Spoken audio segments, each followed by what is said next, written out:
3 years ago, It's 4, actually. in 2012, a crack duo, one martial arts expert and surprisingly good mimic, the other a weapons specialist and professionally bearded, were sent to separate recording stations thousands of miles apart to do an 80s and 90s action commentary podcast for a crime they happily committed. Something James Spader told them about that involved an industrial drum of coconut butter hand lotion and a common household whisk. These men promptly created a passion-filled wave of action adoration that swept throughout the internet underground. Today, still wanted by Steven Seagal for making one too many jokes about his expanding gut and knitted hair, they survive as podcasters of fortune. If you love action, if no one else can help, and if you can find them, maybe you should be listening to Dr. Action and the Kick-Ass Kid commentaries. This podcast, people, explodes. Hello and welcome to Dr. Action, the Kick-Ass Kid commentary podcast. I am Dr. Action. And I am the Kick-Ass Kid, and I happen to know that when Dolph Lundgren is oiling up some woman with aloe vera that he freshly snipped from the desert, he's thinking of us, so he doesn't get an erection. Hello, and welcome to the show. How are you doing, Doc? I'm very well, and how the devil are you? I'm good. I'm excellent. I'm good. I've had a very busy weekend. I've got a very busy week ahead of me, but I'm happy, sir. Very happy. And how about yourself? I'm good. And do we have any news, any action news, any stories, anything since last we spoke? No. Not really, right? There's not been any huge action news. Bit of John Wick 2 stuff and... Keanu Reeves at the gun range? Yeah. That was fucking awesome. That was awesome. People should check that out. But, we've had a couple of trailers drop. We've had the Ghostbusters trailer. That's a bit of a thoughtful drama, that one. And we've had the Captain America Civil War trailer drop. I'm going to reserve my opinion on both those films until I've actually seen them. All I'm going to say is neither trailer set my pants on fire the way it seemed to other people's, but that's just me. One trailer of those got me very moist around the pant area. Right. And one of them just made me go, ugh. And it's not because it's fucking women. And Right. It's not because there's a black woman in it. And she's a train driver or whatever the fuck she is. Neither sexist nor racist. It's just not funny. That trailer wasn't funny. In my eyes, of course. Comedy is very subjective. Right, of course, yes, indeed. But that happened, so that dropped, and that caused the internet to implode for 2 or 3 days. And I was part of that implosion. I used to be a big, and still am a big Ghostbusters fan. I mean, I'm not like, throwing my body down onto the road of Ghostbusters and stopping anyone coming down it. I just my ultimate problem with it is that it is a reboot. And that even from the trailer, it seems like that they are redoing certain things. And my feeling is that it wouldn't have taken a lot of effort to have gone, this takes place in the world where the Ghostbusters exist. Since we last saw them in the second one, ghost problems have expanded across the country. So the Ghostbusters are kicking it in New York and maybe even have like some younger counterparts or whatever in New York. And then we cut to Philadelphia, or we cut to Chicago, or we cut to LA, or we cut to wherever, and there is a team of women Ghostbusters who have their own issues. Start story from there. Like, I don't see... Start off as though they franchised it. That's what I mean. That's what I mean. So you can do a retread, because it'll still be like, who are these people, and how did they become Ghostbusters, and blah, blah, blah, blah, blah. Like, it'll still be the story of forming the group of women, but it will take place in the Ghostbusters universe. The original Ghostbusters will be there doing their thing and maybe training some younger people because they're all old or whatever. You have 10 minutes of that at the beginning of the movie, and then you cut to wherever, pick a city in the US, and in come the women, and ghosts start happening in their city, and they have to get together and fight the ghosts. Along the way, you can have all the jokes you want and feminism comments and whatever it is. And I think that just would have, you could have done exactly the same movie, you could have appeased the fans, and that would have brought it all together, and I would have been much happier with that than what I'm getting presented, which is, oh, look, this is a reboot that acknowledges the original and has, like, nods to the original, but is also in replacement of the original because it doesn't take place in the same universe. But we're also going to have, like, redos of the ghost in the library and blah, blah. Like, it just... That's what was problematic to me. Like, I just... Bleh, you know what I mean? And the fact that the trailer didn't have a joke in it that I didn't see coming from 75 miles away. That was my other problem, was that every single joke, you're like, oh, she's going to hit her, and then go, ow, that's going to leave a mark. You know what I mean? Like, that joke is just going to be in there, and away we go. So that was my issue. Beyond that, I asked my questions of a few of my female friends and my African-American friends about the Leslie Jones character and about some other jokes that were in it and about their feeling about the way that it's set up. And they were all fine with the way the trailer looked. So any question of sort of racism and sexism, I've checked my, I've asked the questions that I needed to ask about that and got great answers. So I take that to be those problems that other people had with it, not me, those problems that other people had with it, I take that to have been dealt with by the people who should care about it, which are African Americans and women, and I've checked. So, like, as far as I'm concerned, like, that's good. That those issues shouldn't be issues, you know what I mean?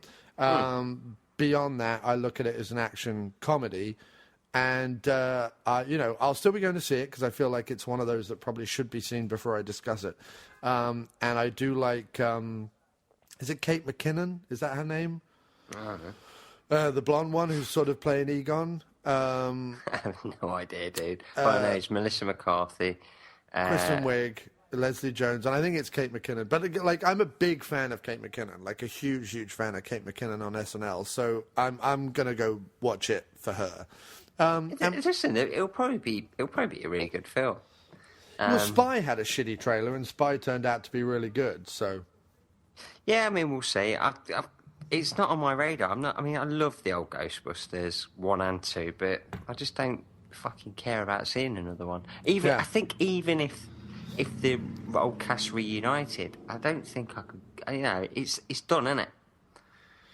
Yeah, I mean, I think it's also difficult as well because, like, New York is different now. You know what I mean? Like, there was an attitude to New York in the 80s and the early 90s when they did the first and second one that kind of Dan Aykroyd was drawing from. You know what I mean? Like, in the script, especially the second one, I guess, where he's like, every New Yorker's right to be a miserable bastard. Like, that whole attitude of New York doesn't really exist in the same way anymore. So I find like that's difficult. But I haven't seen it, so I don't know what they're going to do with it. They've shown a possession thing in the trailer where people get possessed. I don't know how they're going to go down that road. I don't know what they're going to do with it. So I can't really comment on any of those aspects. I just think that I wish to some extent, and this is the same with most remakes, that they let a lot of those franchises like die and have a happy memory rather than like dredging them all up. And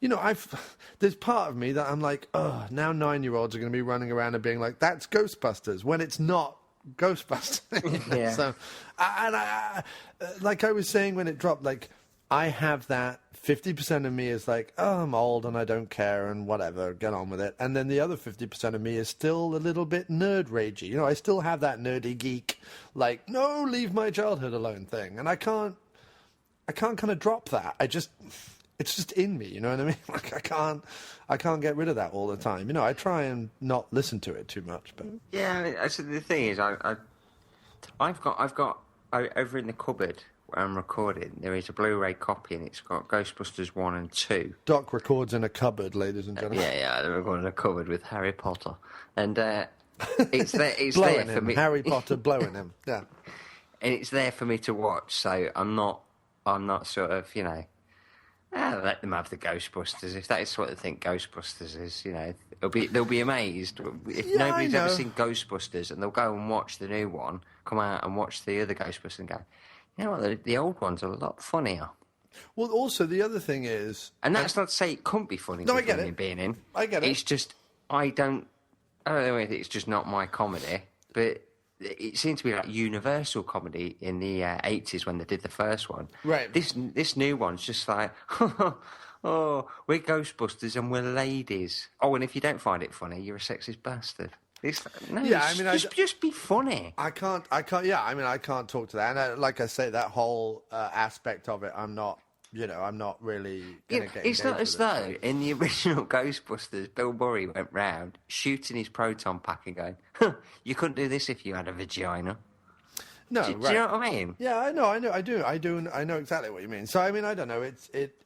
That, like I say, that aspect does not bother me at all. That aspect was never the issue. I think that it's I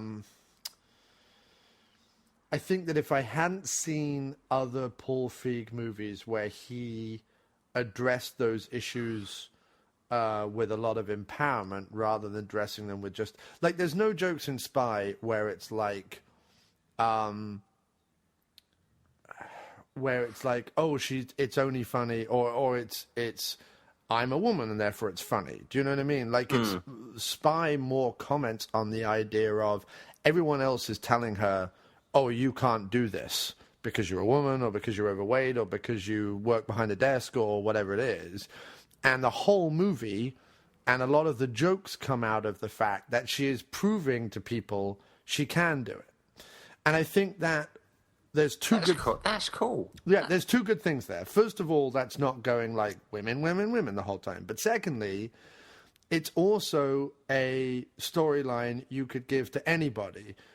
Like, it could be a guy who was, let's say, weak and feeble, or it could be a old person, or it could be like a John Candy. Like, it could be anyone that people are like, oh, you're never going to make it, and then they make it. Like, that story is universal. It doesn't have to be a woman, it doesn't have to be a guy, it doesn't have to be a gay guy, it doesn't have to be a black guy. Like, it doesn't matter. It's a universal story.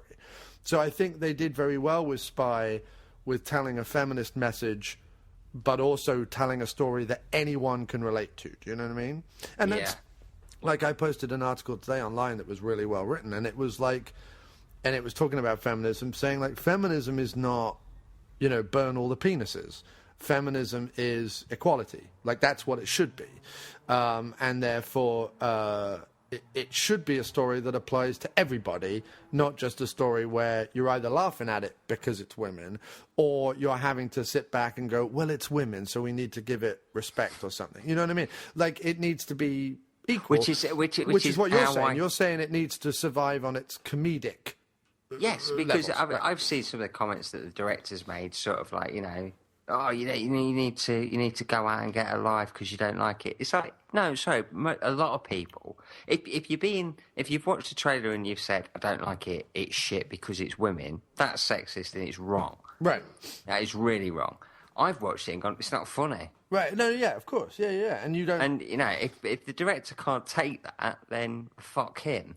But I think what he's referring to, if he's referring to anything at all, he's referring to the biggest, loudest voices were not the people saying it's not funny and the CGI looks shit. The biggest, loudest voices were the people saying, and these weren't our voices or the voices in the group, so we didn't necessarily see this aspect of it, but there was a lot of articles written in the days after the trailer broke showing tweets and Tumblrs and Facebooks and messages and all sorts of stuff, which were from sexists and were from racists and were from people who were. Well, that's ridiculous. I mean, those people shouldn't be listened to anyway.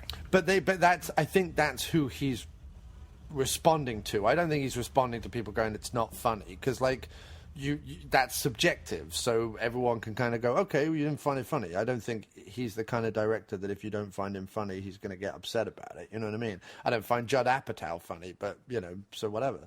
But like, I think he was responding to the vast amount of sexism and racism that the trailer got. And I think that we don't see that because none of our friends and none of the people we follow are those people. You know what I mean? You're probably right. Yeah, you're probably right. Like, I saw a lot of nerd rage because it was Ghostbusters. I saw a lot of CGI looks crap, which it kind of did. And I saw a lot of it's not funny comments, And that's where I was, that's where I kind of came from. I didn't come from it on any other thing. Because, the only thing I have on a comment on the women thing is Why not give women their own franchises? Why does it have to be like, now here's the Ghostbusters with all women? Other than Hollywood wouldn't necessarily finance something unless it's a proven name. You know, the funny thing about Dan Aykroyd's movies, certainly the most successful ones, Ghostbusters and Blues Brothers and things like that, is they come with logos. He's very good at marketing, you know, like that image of the black hat and the black sunglasses, or the image of the ghost with the line through it, or whatever it is. Like, he's very good at having those brands, you know? So, like, the studio just want to do that. So I wouldn't be surprised if we saw, like, a Blues Sisters or something, you know?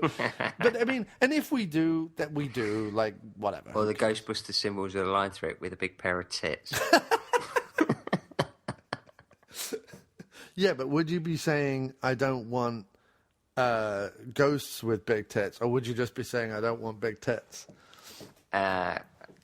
Ghosts with big tits. Ghosts with big tits. Okay. I mean, imagine if you're trying to do your work and you got that behind you.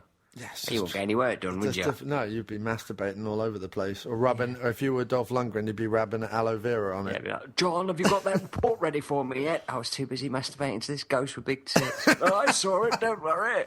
You're only male. Yeah, See, it's only male. Yeah. With a weaker sex. Trouble is, if you spunked on ghostly tits, it would just go right through the ghost and fall onto the floor behind you. Maybe soiling your mother's favourite bedspread, and then you'd be in trouble. Yeah, it's not good. No, so it's all good. It's whatever. Who gives a fuck? At the end of the day, who gives a fuck? So, I don't think we got any other news. The Civil War trailer, I mean, I will go and see it, and I'm reserving judgment. I have very little comment on the trailer other than because I don't know the comic books and because I don't read every blog about the Marvel Universe. I don't. I've read the comic book now, and I'm really excited for it. I can't wait. No, I was going to say the trailer spoilt a lot for me. I was going to say, so that was. Yeah, it didn't for me because I've read the comics. Right? Yeah, no, I get that, and I understand they can't. Although Marvel will probably change it up a bit. Right, but I know they can't protect people from everything, and I know that they feel like, oh, we have to show that the fans that we are doing it seriously, and we have, you know. I think I did a post. I didn't do a post. I commented and said, I think this is more to do with the DC rivalry with Marvel. You know, it's sort of like they release a new trailer for Batman vs Superman, and everybody's talking about it. The last Batman vs Superman trailer. For me, I know you couldn't give a shit because it's Zack Snyder and all that shit. Yeah, Hack Snyder. Yeah, Hack Snyder. But it looked awesome with Batman kicking the shit out of everybody. Right. Everybody was sort of like, oh, Batman's being done right in it. That's great. So I think Marvel's retaliation was, right, let's put Spider-Man in the next fucking trailer just to shut them up. Because then all of a sudden everybody's talking about them instead of DC. Yeah, I understand that. I mean, you know, and I get the need business-wise to do it and monetarily to do it. I don't know. I think again, it's nostalgic, it's nerd rage, it's whatever. Like, I just miss the days where you could watch a trailer and go, oh, I want to see that, but I haven't already. I think that's the internet, though, isn't it? I think that's the internet. It just used to be, when they said TV spots, they were just literally on the TV. Now you switch on Facebook and you see it automatically. It's everything's so. But also, trailers have become very generic. Like, it's always the same. Well, people do 20-minute reviews on YouTube of just the trailers, going into every little thing. They should masturbate like I did.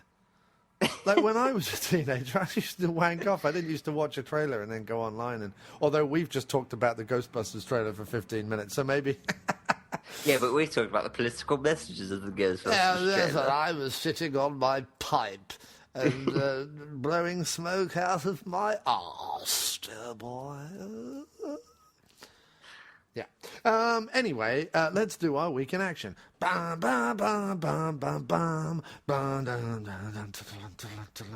do you watch? What have I watched? Right, since we last recorded. Right, I watched The Man from Laramie with James Stewart, Pray for Death with Joe Kosugi, Rambo with Sylvester Stallone. Pray for Death is fucking awesome, isn't it? Yeah, isn't it? It is good. It is good, yeah. For me, two best Joe Kosugi movies, Pray for Death and Rage of Honor. best two, hands down. I've got that. I've got those. Yeah. Anyway, Rambo, nice. Fry Creek, James Stewart. Okay. James Stewart, Winchester 73. The Far Country, James Stewart. You see a I'm seeing a pattern. I'm seeing a theme. Dave Anger. Jimmy Stewart, and I want to fight cowboys. Yeah, I'm a Westerner. Dave Anger with Lee Van Cleef. London Has Fallen with Gerard Butler. Okay, so don't spoil it for me because I will be going to see it. But compared to the first one, if the first one for me is like an 8 out of 10, would you agree with that? 8 out of 10 for the first one? Yeah. Okay, where are you putting this one? Just out of 10? I'm probably putting it a little bit lower, maybe 6 or 7. It's good, but Right. it's just one of those films that you really enjoy. Then you sort of walk out and go, "What happened?" And you go, "I can't remember." Can't remember. Is it? One more question. The first one, what I liked about it was like it didn't shy away or wasn't afraid of being graphic. You know what I mean? Like they gunned down a lot of people, and there's lots of gore and everything else. It's not like Taken, how the sort of. They haven't PG'd it up, have they? No. There's plenty of swearing, plenty of violence, gore and death. And yeah. It's good. I mean, it's good. Yeah. It's one of those films that you just put on and you just watch. Does Morgan Freeman at any point unzip, unsheath his penis, and then fire a nuclear weapon from the end of it? He does actually, He and does. you know that woman who's. I thought so. Sorry. You know, Melissa Leo. Oh, the one who's all like, Mr. President. Yeah, she's like, God save her.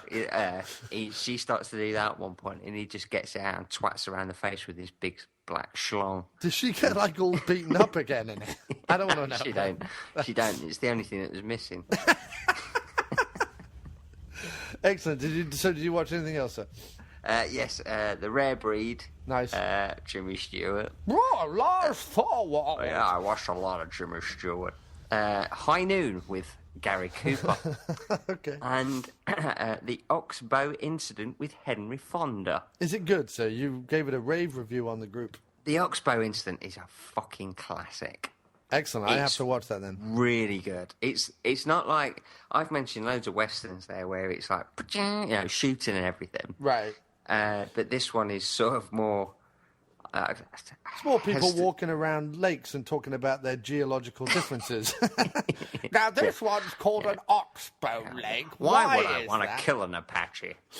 This is the Oxbow Incident is about them going out to find rustlers, cow rustlers, and when they get there, they decide that they're going to do frontier justice and just hang the guys before the sheriff actually gets there.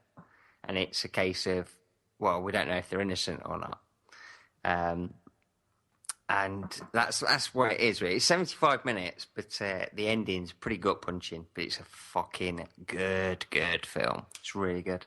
Highly, highly, highly, highly recommended. Excellent. Okay, so my weekend. We've just got the most bizarre message on our Facebook group from someone I don't know. It says, "Kick-ass kid, missed you at Horror Realm Pittsburgh," which I was meant to go and I didn't because I didn't have the money. And I was meant to go with Kim. Said, I was told you got engaged. Nope. It says, congrats. No, I didn't. And then he said, what do you and Dr. Action think about Hardcore Henry? Hardcore Henry. It's Tim Roth and Charlie Copley. It's the first person. Okay, no, we can talk about that in the show. Forget it then. Okay, we can talk about it in the show. I haven't seen it. No. No, it looks awesome. I can't we can say what do we think about it, but we'll talk about that in the show. I told you got engaged. Yeah, that's weird. Oh, shit.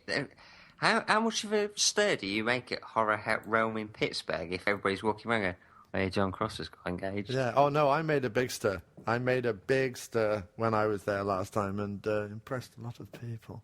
Obviously, you got engaged.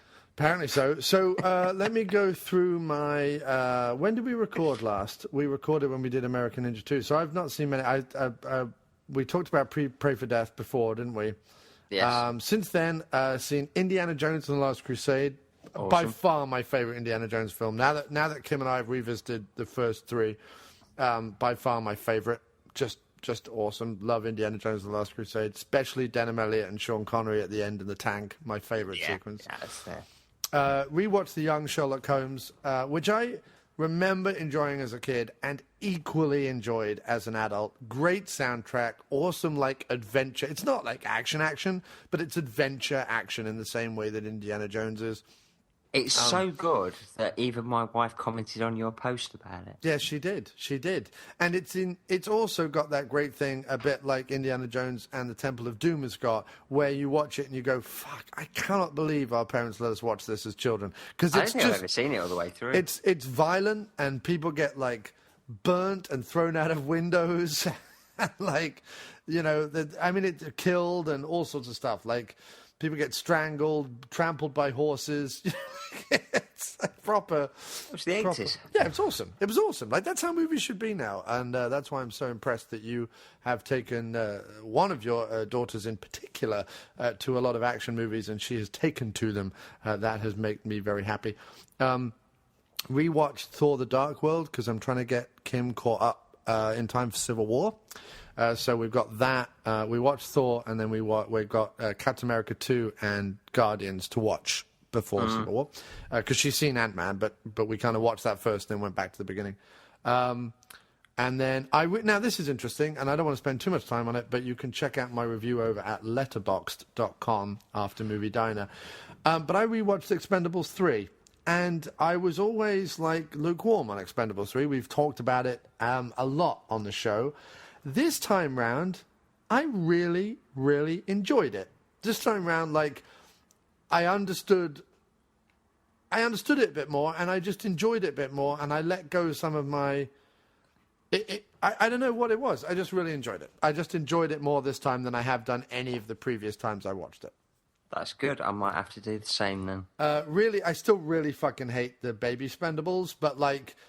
I was able to enjoy, I think in my review I say something like... The Expendababies. The Expendababies. I was able to enjoy all the stuff that I really loved about it and ignore the stuff that I didn't like about it. I also saw... Because you were skipping it.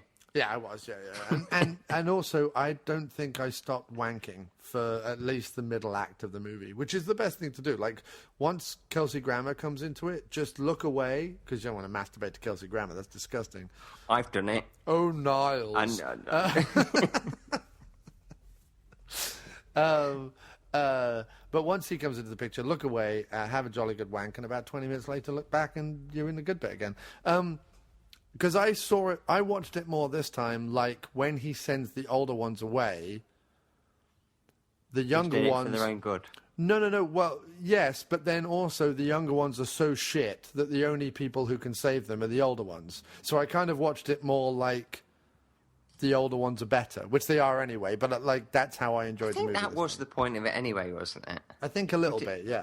Yeah, that's good. I mean, I'm going to have to go back and rewatch it. I've got the Blu-ray. I just never watched it. Well, yeah, because... Like, I was going from that standpoint of, well, I'm a completist. I begrudgingly went up to the counter in HMV, handed it over, and they went, have you seen it already? I went, yes! Yeah. So, I just mean... take my money. I said I was very lukewarm and not a fan of The Expendables 3 the first couple of times I saw it. I felt it had some scripting problems, some structure and pacing issues, and I hated, capital letters, The Young Spendables. I hated it even more that Stallone's character Barney put the whiny, awful young'uns over the older, better originals. However, watching it again, it really, really grew on me. I was able to relish the stuff I enjoy, which I've decided is Wesley Snipes, Antonio Banderas, Mel Gibson, Harrison Ford, the opening action sequence, which is basically like the first act of the movie, and the last 35 minutes of action. Statham being amazing in all the action sequences, and Arnie with a massive machine gun in a helicopter laughing like a crazy person. And then I was able to ignore the bits that are still weak and awful. I also watched it this time round, like the movie itself, basically thinks that Baby Spendables are shit also. I like to think Stallone did what he did and wrote what he did to prove that the oldies are still the best. So a much more pleasing and better watch this time round. So, right, I'm going to have to rewatch that then. And then apart from that, I watched Horror, Messiah of Evil, Curtains, and Hills Run Red, which, well, none of those are action movies. So, No. So with that, we should probably start the movie and then do the questions and things during the movie, because I will need to go shortly after the film finishes, so we should probably start the movie. Let's get on that then. Unless you have any other comments. Water's wet. The sky is blue. That's from Last Boy Scout, that is. Yeah? Good. Excellent. I like that. I like that a lot. I do. I was going to say women... Well, I can't remember what else he says. I'm not going to say it because I don't want to get held up of being a sexist. But you are, so it's fine. Don't worry about it. I live with 4 women. I have to be. Doc is just, misogynist and sexist to redress the balance because he loves with 4 women. So Yeah. All right, then. What's interesting, though, is he's bringing up his daughters to be horribly against women. So we'll see how that works out. That'll be fun. Yeah, they go, I can do anything I can't I, Dad? And I go, you can. None of the rest of the women can. No. No, when you can't be a Ghostbuster, that's for sure. When your daughters come up to you and say, we can do anything any man can, right, Dad? You just go, no, don't be ridiculous. Get back in the kitchen. Yeah. And help your mum with the cookies. Yeah, I'll be in here standing up. I'll be in here watching sport. Touching my knob. So yeah, let's get going. I'm watching the YouTube video I sent you, the digital version that I sent you, which is on YouTube as Army of One brackets Joshua Tree brackets 1993 Dolph Lundgren English subtitle full movie. Excellent. Right, are you ready? I'm on 0, and the screen is black, sir. Me too. Right, 3, 2, 1, go. All right, then. So the MGM lion comes up and we hear him roar, that old familiar roar. So when did you first see this movie, dude? What is it, 1993? Yeah. So probably 93 or 94. When it first came out, you were a fan of the Lundgren. Oh, yes. I immediately rented this from the guy down the road who used to let me rent out 18-rated videos. He used to let you rent it out as long as you went in the back and touched his bot. Yeah. No, stick 2 fingers up my arse, I'll let you have it for free. I was like, all right, it's Dolph Lundgren, isn't it? Yeah, they're only fingers. And this was renamed, apparently, in the US as Army of One. Because they didn't want it confused with the U2 album of the same name. Because people might rent a movie with Dolph Lundgren, a massive 6'3" Swedish dude in a red shirt on the front with a shotgun, thinking it was Twatty Bono. Yeah, I mean, I actually rented it open. It was, what's it? Dolph Lundgren just shooting Bono in the face repeatedly. I was like, finally. Yeah. They've got my mail. Oi, listen, Edge. Why don't we write a song that goes like twiddly, twiddly, twiddly, twiddly? And I think that's a good idea, Bono. Why don't we do that? Wait a minute. What's that hulking great Swedish guy? That would have been an amazing movie. I would have loved that. Here he is showing the wildlife that lives in the desert. And I was only sad to see Ken Faree. For just a short period of time. I would have had Ken Faree as the woman in it and had the woman at the beginning. When I first watched this, obviously I didn't know what a Ken Faree was. Mm-hmm. It's a disease you can catch in China, but it's also one of the greatest African-American actors, I think, should have had a much better career in big Hollywood movies. Because I think I've met Ken Faree. He's a good guy, isn't he? He's a good guy. He's a nice guy, yeah. But yeah, he's tremendous. To us cult fans of horror and action and other stuff, he is the man. But I do feel like he should have got a bigger due than he got. That's what I'm saying. Oh, yes. He's super cool, isn't he? He was super cool in a way that like people weren't super cool for another 2 decades. I don't know what I mean by that. He's just super cool. I just mean it as super cool. I just mean... You mean it in a good way? I mean in an excellent way, yeah. He's super... He should be the Army of One. He should be the lead. Lundgren should be his driving mate. Well, Dolph Lundgren should have played this truck. Because he's big enough. Yeah.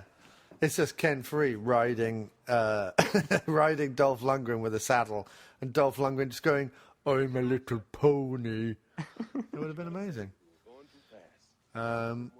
This is, of course, famous Shakespearean actor Nigel Flange. Oh, this was supposed to be his big American breakthrough, It but was. it never did pan out for LaFlange, did it? I didn't know, but Shame, got a great arse. he brought his own uniform. Yeah. Yeah, Yeah. he had that in the cupboard the whole time. Yeah, that's it, that rookie mistake, having your gun showing. Yeah, and wearing a neckerchief. Which is weird, isn't it? Because it's America, Yeah, in the desert, Western kind of setting. I would have thought most people walk around with guns around there. but it's the neckerchief. That's really what it was. It was the fact that he was business. He's got a neckerchief. like, it was like only Roger Moore and Fred from Scooby Doo can get away with such an outlandish accessory. Let's still pointing out the racism of the fact that Ken Foree's a black man and he's got a gun. And a neckerchief. Yeah. But there he is, shot. And like I was saying to Doc earlier, like, it's not 100% clear. And I was watching this movie and I was like, well, this is odd. It's not, like, really clear what's going on. No. And you don't know whether he's innocent or not. You don't know what happened. And, you know, you suspect... Quite now if he'd just sort of gone down and got his wallet instead of trying to touch his hand. Yeah, or if he crawled over and just slipped his hand down his pants. Send me off in style. Eddie! Oh. That would have been good. You maybe use some of the blood to lube him up. Now, I want to point out, Dolph Lundgren, shot once, takes 9 months to recover. He's now getting out of hospital and going into prison. So it took 9 months to recover. Maybe the bullet made him pregnant. Yeah. However, later in the movie, shot twice, still fine. Doesn't need recovery time at all. In fact, not only that, shot twice and repeatedly punched and kicked in the wound, fine. However, when he first gets shot, 9 months. I got used to it. It was like prawns. First time I had them, gave me the shits. Yeah. But once I'd had them a few times, I can eat them without crapping. Being shot is like eating shrimp. That's the truth. Yes, it is the truth. I've heard from numerous people who've been shot. Yeah, that it's a lot like having... Yeah, I've interviewed them on death row with Louis Theroux. Yeah, or Werner Herzog. That is a lot of fucking windmills, isn't it? It is. But it's also sustainable energy. You know what I mean? So to say. They're actually trying to get rid of that in some parts of the country. Ohio just signed a bill that was like, no more of that renewable energy. Let's go back to that shit that pollutes everybody and kills things. Yeah, we want to get fossil fuels back. They just don't like the windmills because they like to throw their babies up in the air. And it was it was a few times that they forgot they were underneath a wind farm. Have they really got rid of them? No, Ohio did just, I don't know if they got rid of them, but Ohio did just sign a bill against... Say no more. No, but against renewable energy. Like it's an anti-environmental law of some kind, which is excellent.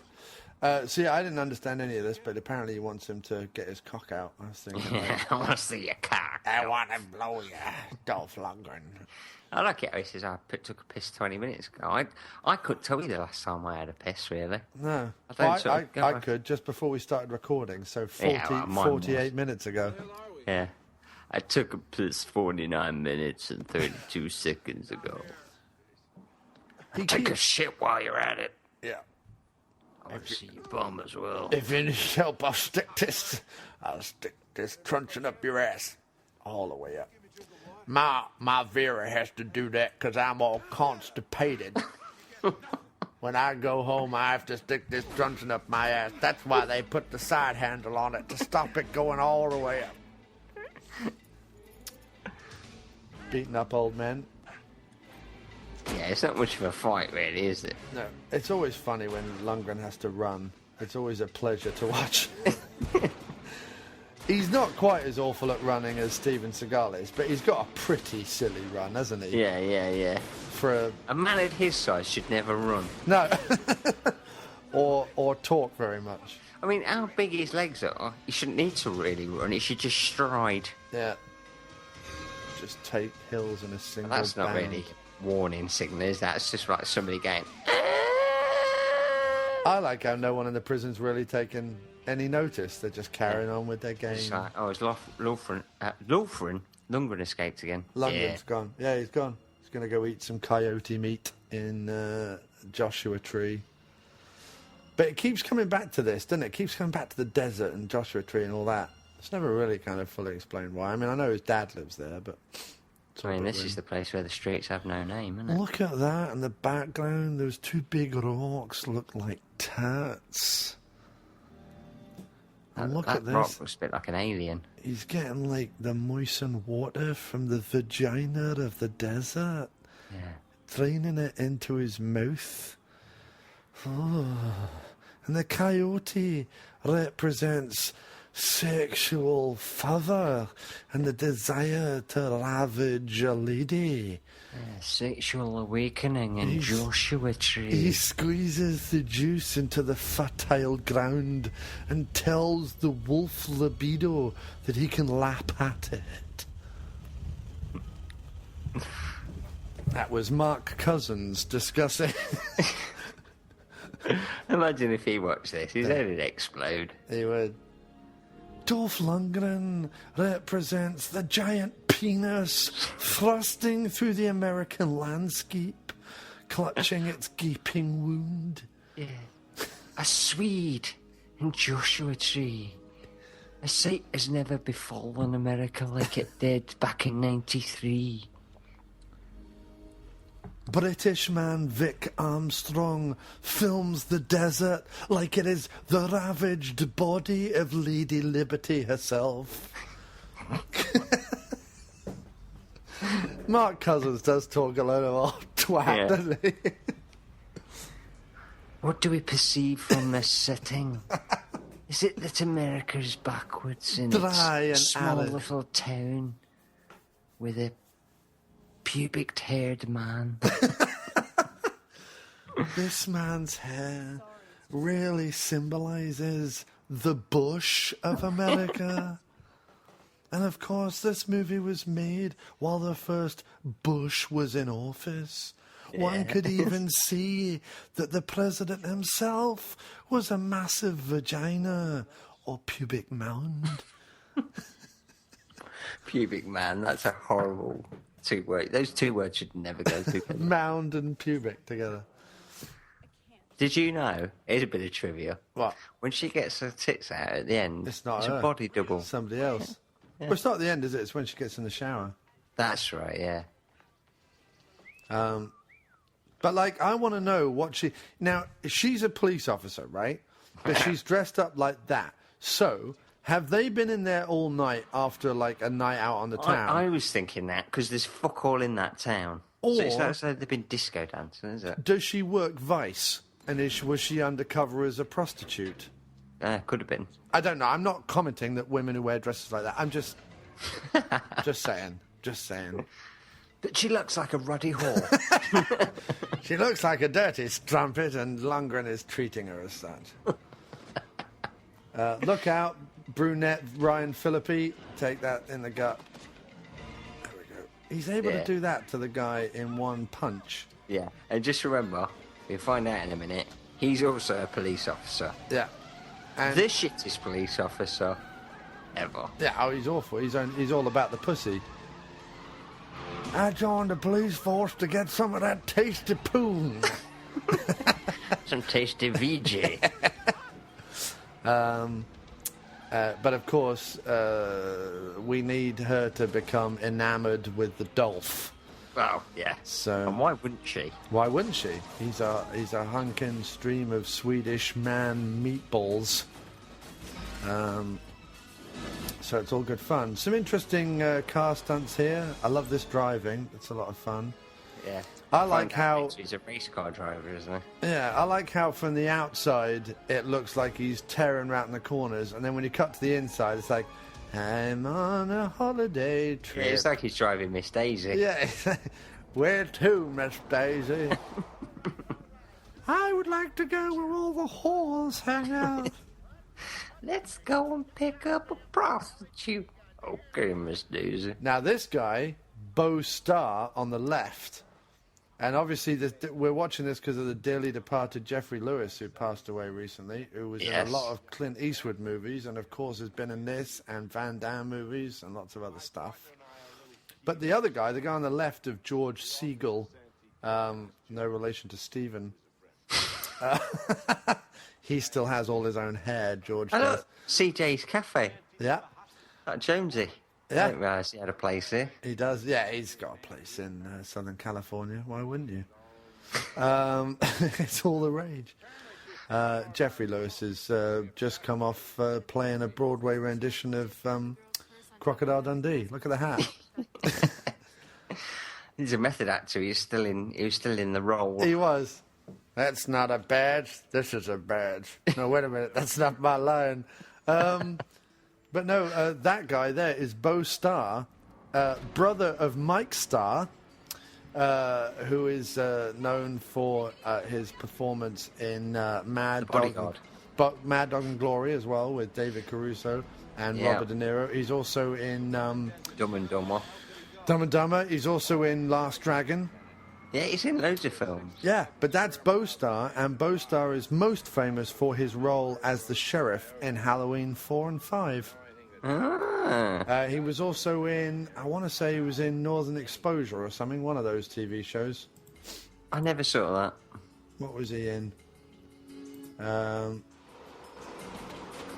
Due South, not Northern Exposure, Due South. And he had guest roles in Knight Rider and stuff. As most people did during the 80s. Yeah. Except Hasselhoff, who was so drunk he didn't even know he was in the show.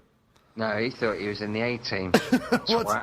Once he sobered up, he was like, did I really spend all that time with that old English guy? I tell you what, Bo Starr's been in some fucking big stuff. Speed, Goodfellas. Yeah. But still most famous for Halloween 4. Poor bastard. Holiday Road. He knows that desert like the back of his hand. But he always wears gloves. Shit, get after him. I love George Siegel in this movie. Normally you would not expect a man like this to play such a violent, sweary, conniving asshole. Yeah, he really went against the grain for this, didn't he? But, I mean, he even busts forth the cunt word later on in the movie, so...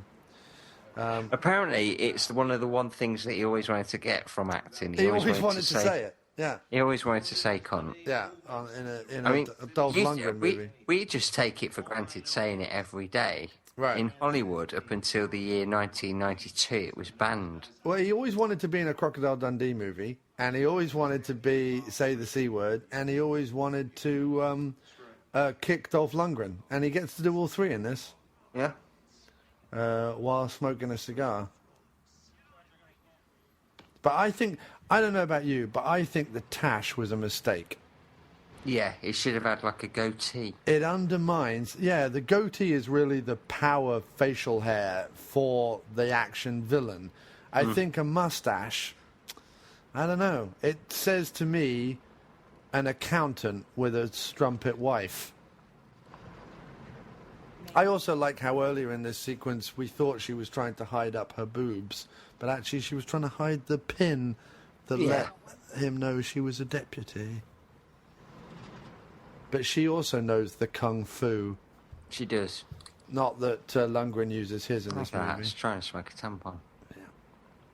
So, I like tits. You have to take the string out first. Take the applicator off. But yeah, it's an interesting movie. I feel like they spend too long on the plot, and love Dolph Lundgren, but he's not an actor, like. No, yeah, you won't get him to sort of go. We're going to get you in this week for King Lear. Yeah, he's got. Don't get me wrong, he's got a screen presence, but he's not an actor, So I would say it should have been set up in the first 10 minutes. And then it should have been a fugitive style chase movie. You know what I mean? Yeah. It's another bloody windmill. Where are we? Fucking Holland. I wonder what Jesse Johnson did on this. Was he a stuntman then? Must have been. Sure. I'll say that because I don't want to make a joke, just in case he listens. I'm not seeing Dolph Lundgren coming from this old dude. Are you? No. Like, this is meant to be Dolph's dad. His dad, isn't it? Yeah. I don't see it. I mean, his mum must be fucking huge. Yeah. His mum was Bridget Nielsen. Yeah. Looking at me now, I look like an old bollock covered in grey hair, but I was a stud back in my day. He must have ripped through his testicles and grown by himself. Your mama was 7'4" and blonde.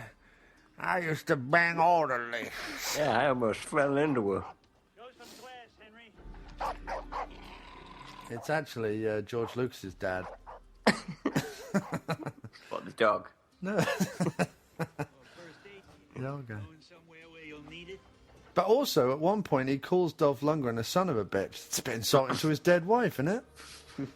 Maybe she was a bitch. He's wearing a neckerchief as well. What is it about all the men in Lundgren's life wearing neckerchiefs? I was Freddy and Scooby-Doo. Your mama was Daphne.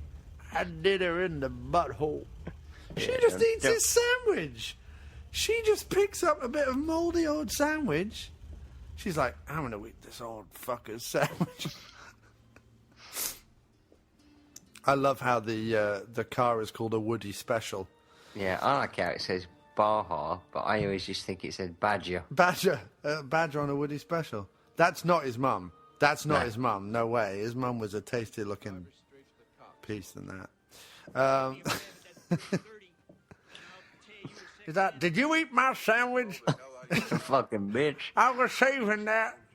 It's the only food I've had for 7 months. He goes, why'd you eat that for? The dog's been licking it. I made that sandwich out of my own poop nuggets. It's full of protein and peanuts.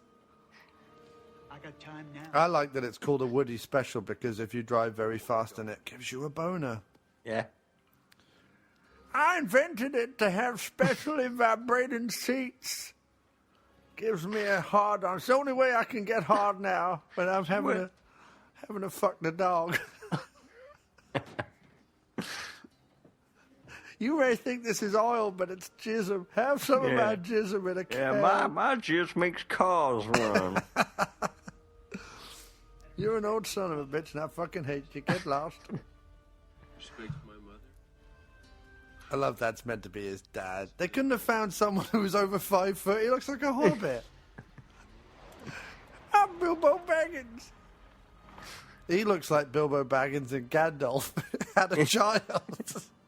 Yeah, and they moved him out into the desert. No one shall know of this, Bilbo. No one should know of what we created that night in Mount Doom. Yes, by rights we should drown it. We should drown this little hairy bollock, but let's send him out into the desert, Bilbo. Oh, Bilbo. Next time I'll use a Johnny. I didn't know you could get pregnant during butt sex. He's You like, can with hobbits can get pregnant from fucking arse sex. I didn't know that, Bilbo. Oh, dear. Somebody should make a t-shirt saying this is why you should never fuck a hobbit in the arse. Yeah. And just a picture of that bloke. That bloke, yeah. I'm Bilbo Hobbiton Gandalf. Shut up, Dad. That car needs washing. I've got a magic ring. Shut up, Dad. I don't know about your asshole. I like the way he has.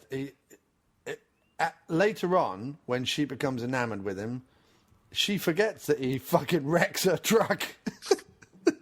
She's probably got insured. She's all right. She's like flashing her the It's nipple. like a 50 grand truck or something, and he's just like, I'm going to push it down a hill. Goodbye. He doesn't need to do that either, because they then go into the city, And he's surrounded by police. Like, if his idea was like, now let's go hide in the desert, they'll never find us, that'd be one thing. But he just walks into the city. He's just like, I'm Dolph Lundgren. As if you'd miss him. As if you'd miss him. You know what I mean? It's not like he could hide, like, I want to put on a hat and a mustache. No, you're 6'10", and you're blonde, and you're Swedish, and you've got a jaw that could break my face open. And you're wearing prison clothes. He just doesn't and you got a give gun. shit. But, yeah, and then, like, this whole sequence showed up, and it was only because my friend Eric, who I was watching it with, went, oh, that must be Ken Foree's wife. And I was like, I didn't even know that. Like, they don't even explain that until later on in the movie. Oh, of course, yeah. It all just got very confusing. I thought for a minute, I was like, so Watching Kid and Play. Is that his kid? Like, I thought it'd be hilarious if it was. But it isn't. It's Eddie's kid, of course it is. Because back in the day, interracial wasn't, they weren't into that. Oh, no. Hollywood. I was into it. That kid does look like the kid from Kid and Play, though, doesn't he? Yeah, probably Remember is. Probably is the same kid. But just back in time, gone back in time, because he's younger. In Kid and Play, aren't they older in Kid and Play? They are, yeah. I loved that film as a kid. Good hair, though. Good hair. I'm envious. I can't do that with my hair. I can't do it with my hair. I'd love to have hair like that. Fucking awesome. I'd like to have hair like the woman in the back of the car. Yeah. That's amazing how we just punched that kid in the arm. Yeah, she doesn't care either. She's just like, yeah, you go take my kid down a dark alleyway after punching him. She's got very sweaty cleft. Yeah. That's the other, this movie has two names. That's the third movie title that they hit around the office with Sweaty Cleft. Like me? Swedish and blonde. I think we could call this movie Sweaty Cleft. Clean up at the box office. I think Army of One would be better. Don't be ridiculous, boy. Everybody loves a sweaty cleft. Unless it's the cleft of your asshole. Well, yeah, of course. Sweaty ass, nobody wants that. Sweaty boobs, everybody loves that. Right, sweaty boob. Just a left one. So what he's trying to say here, this is like where it's meant to be showing that Lundgren's a bit better than you might think.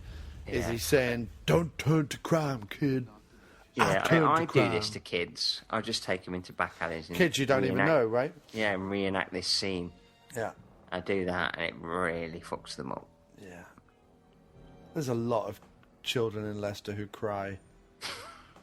They're like, Paul Crewson took me into the... I don't know why they're It's for their own good. They go, Paul Crewson took me down alleyway, hugged me and said I should get a haircut like Kid and Play. But I'm an albino. True story. A lot of albinos in Leicester. It was an albino enclave back in the Civil War era. Yeah. Yeah.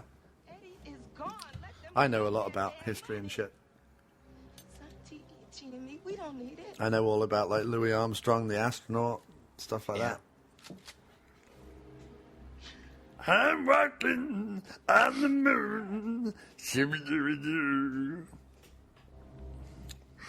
Oh, ladder. Stairway to heaven. I'd like to climb up that ladder, if you know what I mean, Doc. Well, funny enough, you turn to him, he's just masturbating furiously. Do you suppose Jesse Johnson was on this movie going, so, Unc, why are you doing a close-up of a... Yeah, of a muff? And he was like, shut up, kid. Go, go run the catering or something. Yeah, go film school. It's all about muff. Yeah. I think you'll find, child, that when you watch the work of Ingmar Bergman, it's all about the poussée. I've had that, dear. Yeah. Yeah, that deer is actually still alive. Its head just went running through there. Well, they keep it out. It's stuck there. It's like a glory hole in this part of the world. The animal sticks. Loads of blokes fucking it. Yeah. It's absolutely despicable, but it's so much safer to do that with a deer than with a bear. Because That's from the book, isn't it? Why it's better to shag deer than bear. Yeah, right, exactly, yeah. Deer, bear, which is better for bonking? Yeah, don't go bareback. No. Once you go bareback, you never go back. Because you've had your back ripped out. It's a whole back-themed thing. Gary Daniels wrote a book about it a while back. Yeah. It's a good job. I got wish that cop instead of her. I was going to say, I wish he'd taken that cop. I would have watched that movie. Why is it about pictures of like models up? Because this was filmed in a hair salon, and they didn't take down the pictures. Yeah. This was all like, what kind of a 2-bit shanty town are you running in here? This crazy lean-to place. It's like, that's all the women lined up outside, look, waiting to get the haircut. Yeah. And Santa. Yeah. See Santa? Yeah. She's like, why can't we get a haircut? Well, we've set up a command post. Why do you do that in the only salon in town? True story. I want him to see the price he made people pay. I want to see him to be the bang, bang, bang. She's like, do you like my hair? No, I don't go back and have it trimmed. Yeah, I'm going to go and have a test trim. I'm going to go in there and have my balls buffed. You do ball buffing in here? This little old Asian guy comes out the back. I buff balls for you. Oh, okay. Chicken balls. I soak them in butter. Yeah.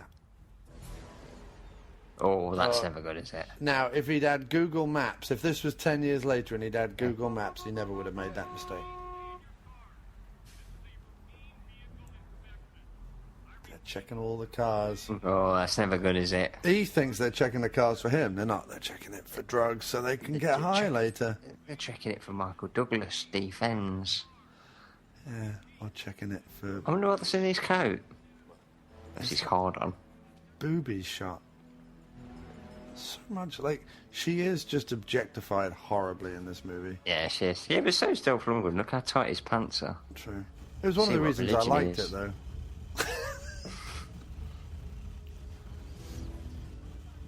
He couldn't be more obvious. Like, he's like, what colour shirt He shall I kind wear? of just stand out, doesn't he? Yeah.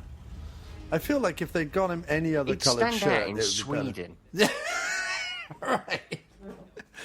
You were driving along in Sweden. Who's that? Dolph Lundgren. Hopefully, he's got a picture of me in that shirt. Yeah. If I think it'd be really funny if they had a video, if a security camera picture from that store on the TV. This guy's not sure if the hulking great 6'4" Swede is really Dolph Lundgren. Is that Dolph Lundgren? It's like John Carpenter music at the minute. Yeah, it's not bad. Like, I like the thought behind this movie, and I like the plot behind this movie. I'm just not sure it was done the best it could have been done, you know what I mean? I feel like if it was a PM Entertainment movie, it would have been more action-packed. It definitely would have been more action every 5 minutes. Here we learn she knows how to do Kung Fu. He never does his karate in this, though, does he? No, he didn't. No.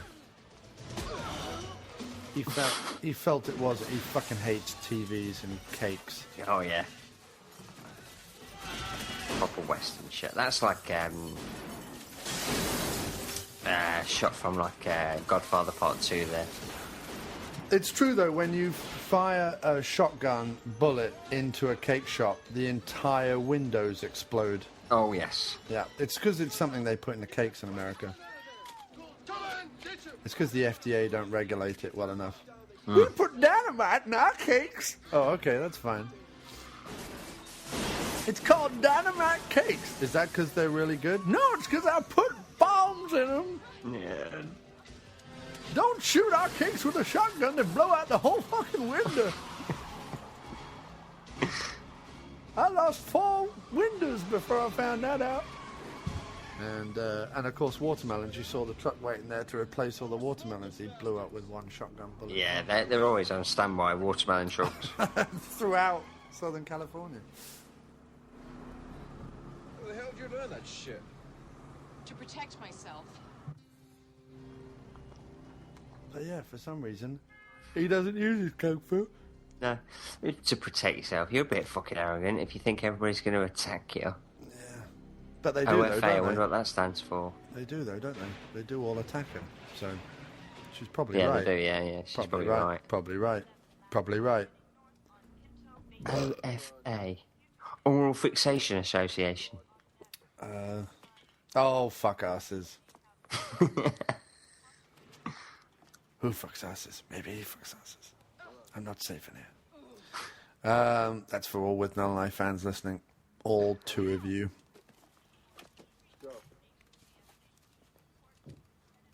He's always got his hands. He's a bit leering over, isn't he? Yeah.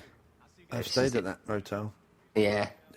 Oh, look, he's grown, isn't he? He just bought a dirty movie. Yeah. And then he's gone off to have sex with a prostitute. He's a very, very exuberant motel owner, isn't he? He is. He likes his job. Yeah, he's like... I like to think this is like what Mo's like at his job. So. Everybody in my motel's fucking. This is a fuck motel. Put a black light in the hotel room. I advertise this as one of the fuckiest fuck locations in all of Fucktown. We pride ourselves. It's like McDonald's where they say like 99 million burgers sold. It's like 99 million semen splashed all over the hotel room. Yeah, McDonald's. Do you want fries with that? He's like, do you want a fucking dildo with that? I can get you naughty paintings and naughty movies and massive sex toys. That velvet painting on the wall done with spunk. Yeah. Well, it's quite funny, it is. She does this, then all of a sudden she gets in the shower. Huge. Yeah. they're not, yeah, that's not really her. How much longer are we going to stay in this room? Why do you want to know? Buttocks. I can wash my panties. I think it's important that we see that, though, for character development. I think so, yeah. Yeah. Orson Welles said the same thing. Yeah. I like to see knockers for artistic merit. I do think so. That when you see the boobies, you understand the woman. If you didn't see them, it might be a man. Yes, and be confused about what was going on. So I show them. Just because it's the same with Gash. Yes. I wonder if Jesse Johnson was on set for this day. He gets home to England and his aunt asks him, so, did you and your uncle have fun? What did you get up to? Uncle told me that what stays in Joshua Tree, what happens in Joshua Tree stays in Joshua Tree. What does that mean? Well, we filmed Naked Ladies. Yeah. What do you mean you filmed Naked Ladies? Well... There was this naked lady. It wasn't the actress. It was a stand-in. It was a different lady. I read the script. There was no call for a naked lady. Yeah. Uncle had her in his hotel room. He said that she was just keeping warm in there. Vic, come in here. I'm not wishing to imply any impropriety on the behalf of Vic Armstrong or Jesse Johnson. I was merely extrapolating possibilities. Yeah. Actually, you said that you watched Indiana Jones and the Last Crusade. Yeah. Vic Armstrong was the stunt double for Harrison Ford, wasn't it? Yeah, he was. Yeah, he was. Yeah, he was. He was. I don't know if he was. I think he was. I'm sure he was. I love this guy's jacket with the corduroy arm sleeve pad things. I just wouldn't take, like... Oh, it's High Sierra he's watching. Why did I think it was the Treasure of the Sierra Madre? Because it has the Sierra in the title, I guess. Yeah.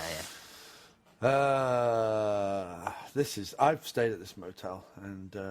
I'm planning my next trip to America. I'm going to stay in this hotel room. And I splashed my seed. It says as you go in, feel free to come wherever you like. So I did, all over the fucking place. Hour of sleep, then we'll go. There wasn't one surface left clean after I'd left. No. He's your hero, isn't I tipped well, but I left the money on the sideboard where I'd had a wank earlier, and it stuck to it. So even the money that I left for the cleaning lady, covered in spunk. Well, that's what they get tips in, spunk. Yeah, well, they like the spunk, the ladies. That's what she washed her hair in. Makes it all silky and smooth. It's quite funny if she'd turn around and said, he's your hero, is he? He goes, just like raises his top lip and goes, I don't know what you're talking about. What's incredible is that she kept her makeup on while in the shower, and it's perfect. Maybe it's tattoo makeup. Oh, you mean like she had her eyelids and her eyes tattooed that way? So she Yeah, never has maybe, to, yeah, maybe she was ahead of the curve. Saves time in the morning, right? I love the way that old guy dies on the TV is if he looks down on his stomach and goes, oh dear. I've been shot in the gut. Well, this is going to be a long, painful, drawn-out death. I like to think at this point, when Dolph goes off to sleep, he's having a dirty dream about Eddie. Those long days in the truck on the road. To keep warm, we have to snuggle.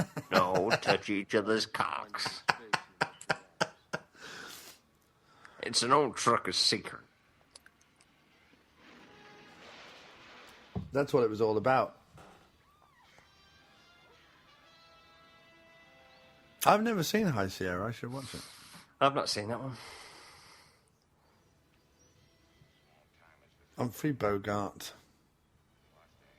He was a good actor, old Humphrey. I liked Bogies. That was my own thing. Who does she look like? I always thought it was the girl from Baywatch. It's not. No. But she's got something of that, hasn't she? She's kind of like an amalgam. He dreams in black and white, like dogs see. Maybe it's because he was watching High Sierra. And slow motion. Dreams in slow motion. That would take a long time, wouldn't it? I dream in 3D. You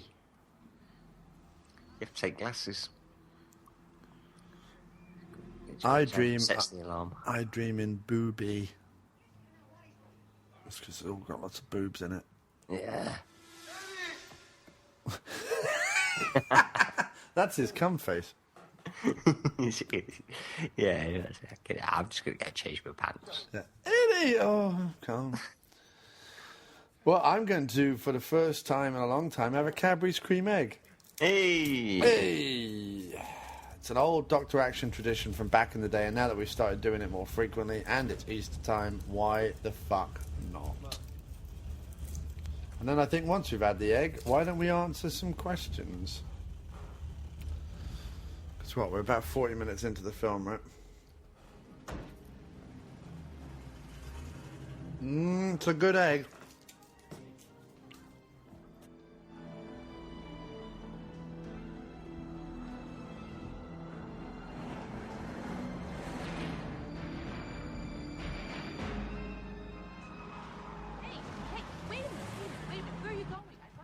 And Dolph and the lady are driving in the car at night. Out here in cow country? And he is off to Severance's wife's place. Some Dirty old bastard. broad he used to bang. The guy who tried to have you killed. I bet he's going to go and do her in the vagina. Yeah, probably. It's Dolph's style. It's what he's famous for, really. He is, yeah. Yeah, they call him Dolph. He likes it in the vagina. Lundgren. There's nothing dirty about that. I mean, I know the norm is the butthole, but he That's the way babies are made. it's the way you do it in Hobbiton, but, you know, he prefers the vagina. And look, who are we to disagree with him, really? Yeah, I mean, he can do what he wants, can't he? But shall we do some questions? Let's do the questions. We don't have a huge amount. We have some, though. Fuck it. They're all over the bloody place, aren't they? Yeah, I'm trying to find them now. All right, so we can do the first one. Paul Brumner thought that I got engaged. I didn't get engaged, Paul, so I don't know where you got that idea from. That's weird. But he's from Pittsburgh. I don't remember him at all. I don't think I've ever met him. If I have met him, I'm sorry, Paul, but I don't. I mean, I just don't know who he is. Yeah. But I hope he's. I mean, Pittsburgh's great. People there are great, so it's all good. And he wants us to know what we think of Hardcore Henry or Harry or what's it called?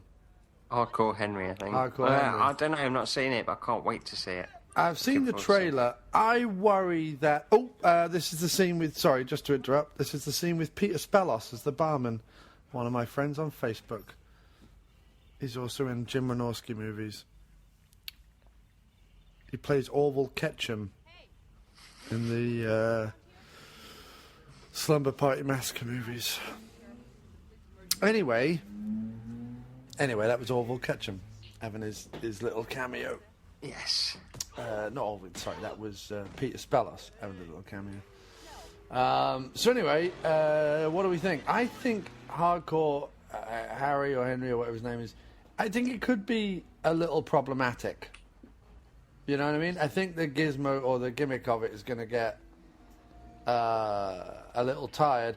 But I've no idea, like, how they did it. No, like, I don't. I definitely want to go and see it. It's pretty fucking amazing, the shots they seemingly have got. Death-defying stunts and stuff. But maybe they're clever, because maybe because it's filmed first person, that they can hide the rigging, they can hide the crane, they can hide, like, all the wires and stuff. Do you know what I mean? Because it would obviously be behind the camera, so... That's how Dolph normally enters houses, just walks through the wall. Where do you think he is? Call Jimmy Shoeshine. Yeah, so I think it'll be good. It looks like a sort of crank for a new generation, I think. Yeah, it's got that aspect, hasn't it, right? It's got a bit of the old I hope crank it's done style. well. Yeah. I love Sholto Copley, and I'm a big fan of him. Big fan of Tim Roth. So why the bloody hell not? I'll be going to see it, definitely.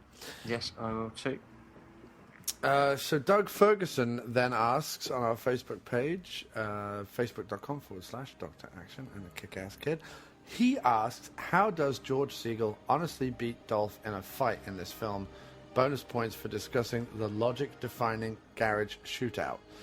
Well, we're going to discuss that anyway, because it's coming up. But how does he, George Segal? I think because Dolph is wounded. Yeah, he's got a gunshot wound. He's got a couple. One in the leg, one in the side. And, he's been through more. He's had to put up with this woman all over him. Look at this. He's had to put up with this filthy tart throwing herself at him. Yeah, we take it for granted that we could not be affected by it, but you can. Because, considering the name of the characters in this movie, he likes to consider boning her as severance pay. See what I did there? Because he's called Detective Severance. So anyway, Jason the Ritter asks, what do you think? Well, he doesn't actually. He says, what do you think of this oncoming Death Race film that was announced with action star Manu Bennett and Malcolm McDowell being in it? That's actually it. What do you think of this oncoming Death Race film that was announced with action star Manu Bennett and Malcolm McDowell being in it? I don't understand the question, Jason. Cannot wait. Please go back to school or sleep. Does it mean Death Wish or Death Race? I don't know. I didn't know this new Death Race film had been announced. So. Yeah, there's a new Death Race film. Corman, while he did produce the Statham movie, didn't like the fact that it didn't have the original aspect of running over pedestrians. So he wants to remake it, Death Race 2050 or something, with them going back to running over pedestrians. For points. Excellent. I've not thought about it enough. Yeah, so. Don't care, really. Yeah. I mean, do we need a remake of Death Race? Not really. Original with Sylvester Stallone's great. The Statham one, I feel, is a totally different movie. It's just called Death Race just to appeal to those fans, but it's not a bad film. Well, the first one was called Death Race 2000. The remake is called Death Race, and this one's going to be called Death Race 2050, apparently. Yeah, well, so good for Roger Corman. Yeah, okay. Glad to see he's still... Needs the money, doesn't he? Yeah. In fact, he made some, there was a couple of business deals or something that meant that Roger Corman, lost a whole bunch of money. I was reading an article recently. Oh, dear. I don't know if you read that. Anyway, Sean Eddy. Do you know Sean? He's commented. He sent us a few messages on the. Commented quite a bit, hasn't he? Yeah. I like it. He says, if your family was kidnapped, who from the action world would you hire to rescue them? For me, it would be Stallone as Cobra. Good choice. So it is a good choice, isn't it? It's a remarkably good choice. I might go Tango and Cash. But then, if my daughter was kidnapped, I would be worried about Kurt Russell trying to have his way with her and them blowing up the whole city looking for her. But Tango and Cash, maybe. That way I get to see Kurt Russell's mullet up close. Yeah, I think for me, I think it probably will be Liam Neeson from Taken. He's, he's got the cred, isn't he? We know he can do it. The original Taken, though. The original Taken, yeah. Oh, God, yeah. The 12-rated action. Either that or The Expendables, of course. Yeah, The Expendables.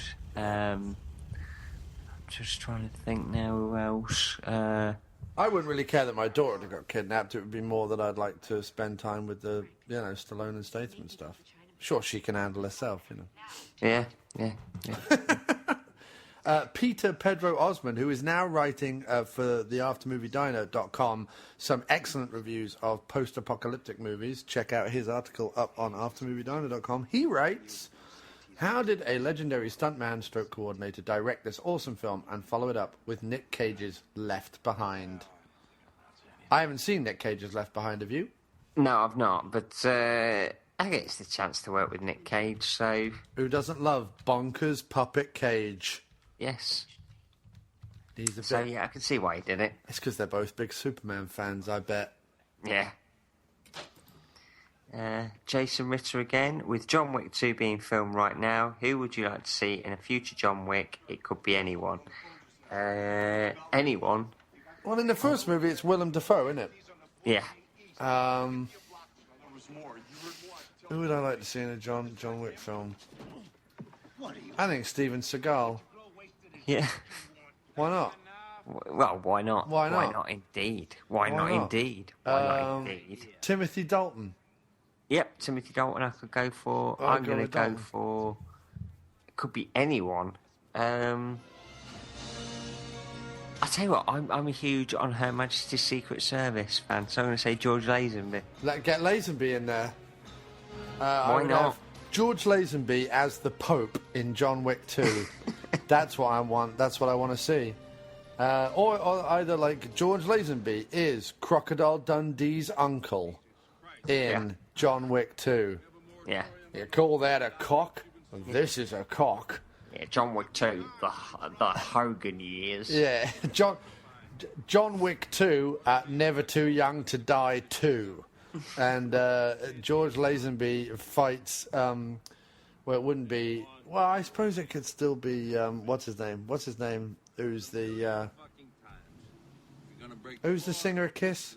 Gene Simmons. He plays the transsexual, doesn't he, in Never Too Young to Die. Yeah. So, Or Yahoo Serious. Yahoo Serious in John Wick.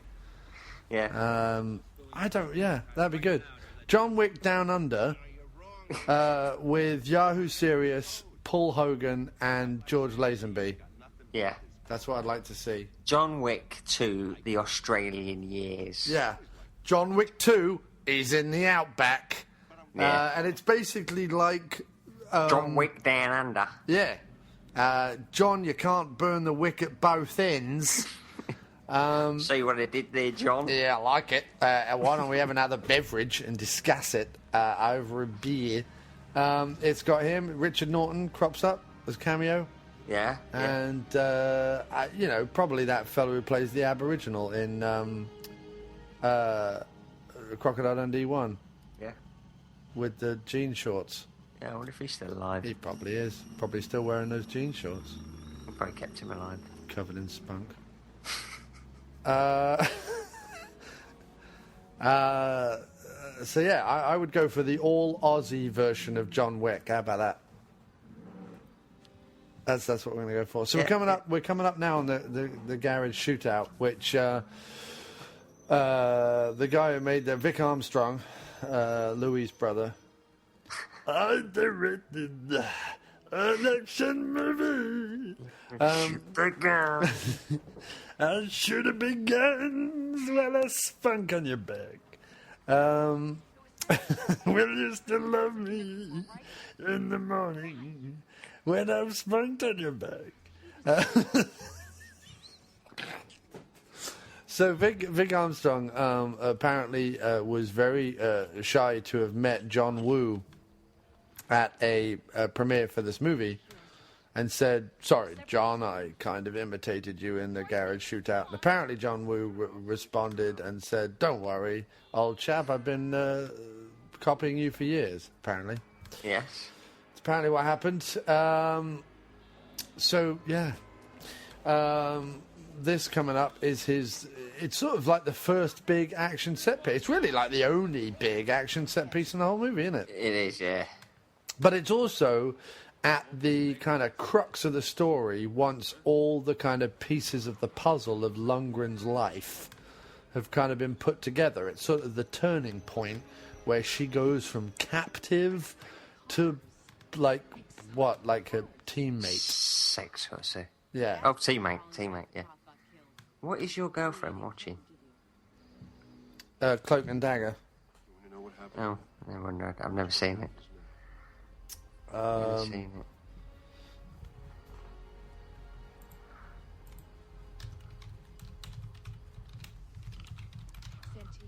I do like this question though from Andreas Bengtsson. Could Winnie the Pooh's shirt be less revealing? No. Well, I mean, it could be. It could be. Could it be less revealing? Yes. Yes, it could be. You could see his nips. You could see his nips. You could see his Winnie the Pooh boobs. Winnie the Poobs. You could see his Winnie the Poobs. And I believe that Winnie the Pooh has pendulous breasts. I'm just going to go on record as saying that.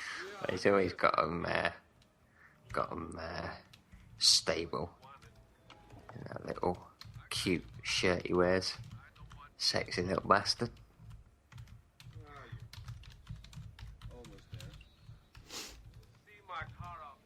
I think that Winnie the Pooh and Dolph Lundgren look a bit alike in this movie.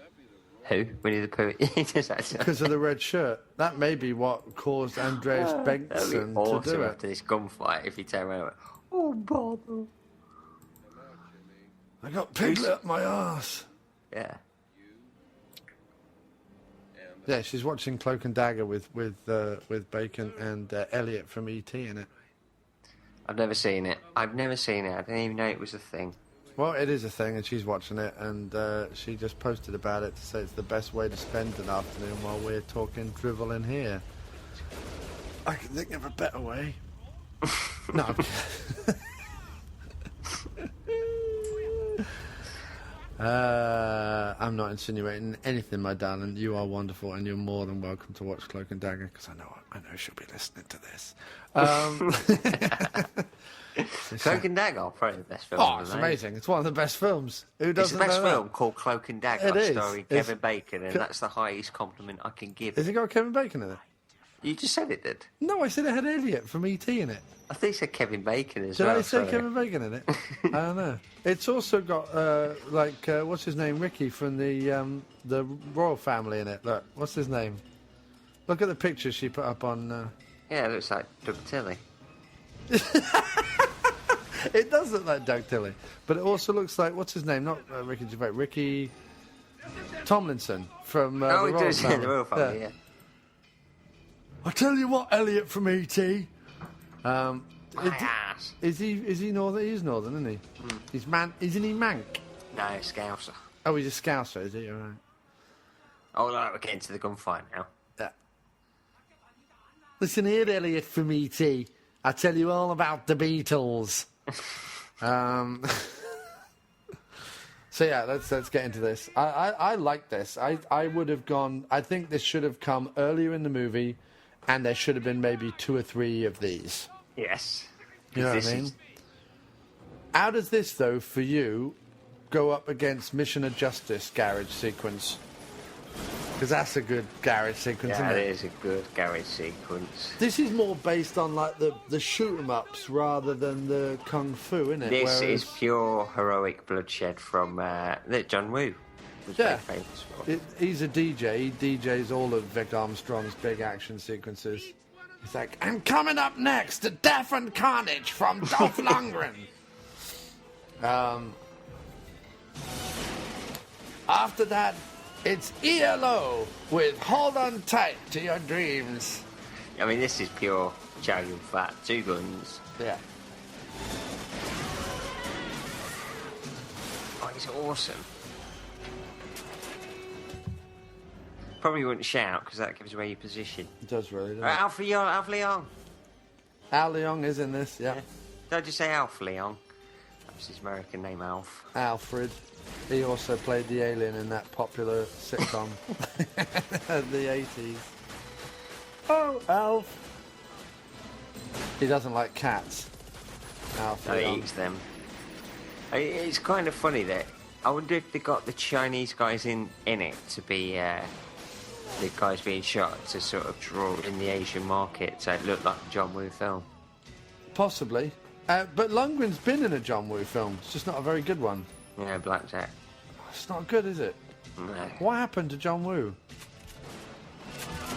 John Woo, he got lured over to America, didn't he? Although I think Face Off's awesome. I think it's awesome. Hard Squibs are Target great, is aren't fucking amazing.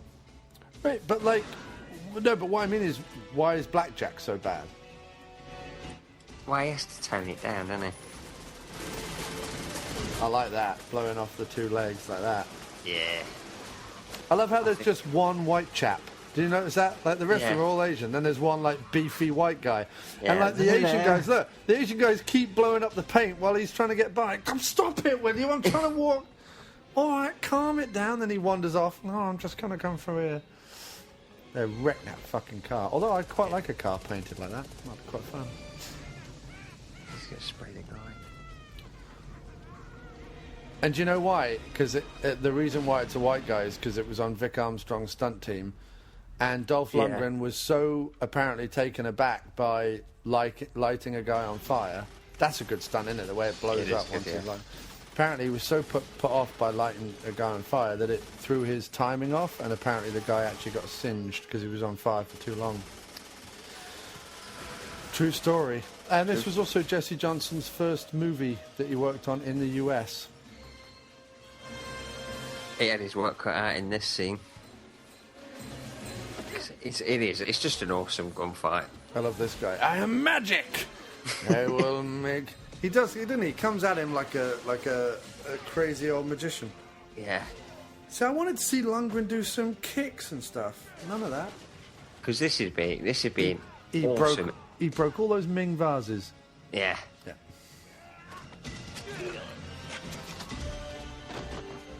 This would be a good time to have a kung fu sequence. Did it say Die Hard on those batteries? It does, yeah. And next, I have a song that goes out to Julie from Arizona. It's Shakademus and Pliers, and I want to be your man. That's awesome as well. That's what we're missing nowadays. Squibs. Squibs. Big, meaty squibs. Big, meaty, I can see your shirt blowing open squibs. I believe that's what happens when you get shot. I just think this is a great move. Look at that. That dive. Again, Chow Yun-fat. Yeah. I think it's cool that we call him Chow Yun-fat. He might just have an eating disorder.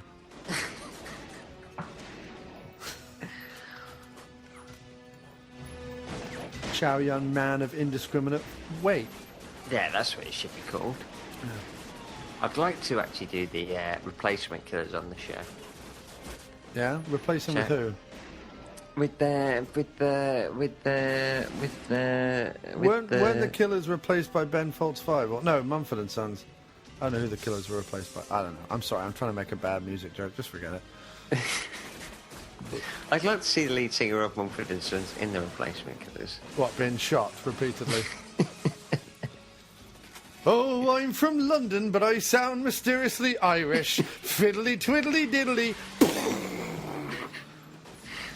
Oh, bollocks. Oh, little lion man.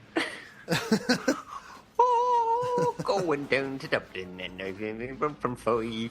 They sound more Irish than you too, Mumford and Sons. Yeah. Oh, the fiddly, fiddly, twiddly, the twiddly, fiddly dee. And we're really from London, but we wish we were from Alabama. He could have stopped this at any time, and instead he let it get this far, and he's still frustrated. He's like, Yeah, because he had too much confidence in his shitty henchmen. This is awesome now as well. I just shot my foot off. I thought he did. God, it's just fuck that bloke, isn't it? Well, he's got covered in squibs. James Spader would come in and get so many holes to fuck. James Spader would be like, Cronenberg, you're rolling? Watch this. I'm hard. We've got a camera. I think I see a way out of this. He's got a Tommy gun. He's been in a few films, hasn't he? He is, he's great. Surprise. I just come here from 1920s. Prohibition era gun. All the rage in 1980. She's still trying to get that undone. He's killed millions of Asians. She's still having trouble with the handcuffs. You can tell she's never been strapped to a bed. 1993, the biggest threat to China was Dolph Lundgren. Yeah. He shot most of the people there. So let's go back to some of the stories, some of the questions rather.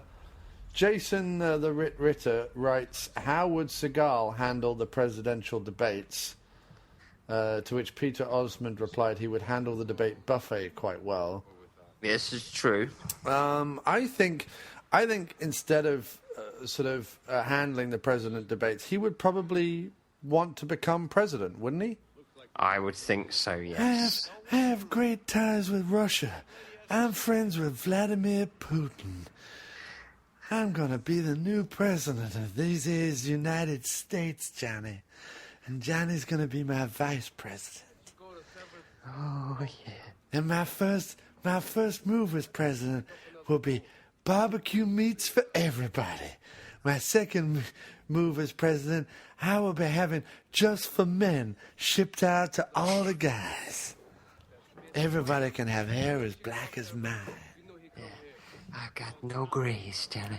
I'm 78 years old, and I still look like I'm 22. Stone. I'm 22 stone. I went into a bar the other day, and I got ID'd for alcohols. They thought I was so young. I look like I've just graduated. I think him and Donald Trump as vice president would probably really put a nail in the coffin of America once and for all. Yeah, well, I don't know, it'd be only them two there, so what bad could happen? Plus, there'd probably be a shortage of smoked meats if they became president or vice president. I'm going to move into the White House, John. I'm going to have all... Convey about of food going through it at all times. Get the Secret Services guys to do martial arts. If they don't do martial arts, they ain't real services guys, and I don't want them. Me and Donna have got the best hair in America. That'd be amazing, wouldn't it?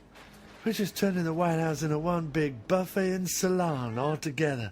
I'm having my hair done, Johnny, and eating chicken. Fried chicken. I'm playing blues guitar, Johnny.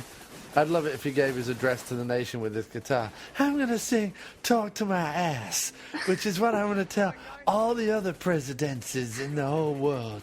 When they say they want something, I'm going to say, talk to my ass. About down, about down.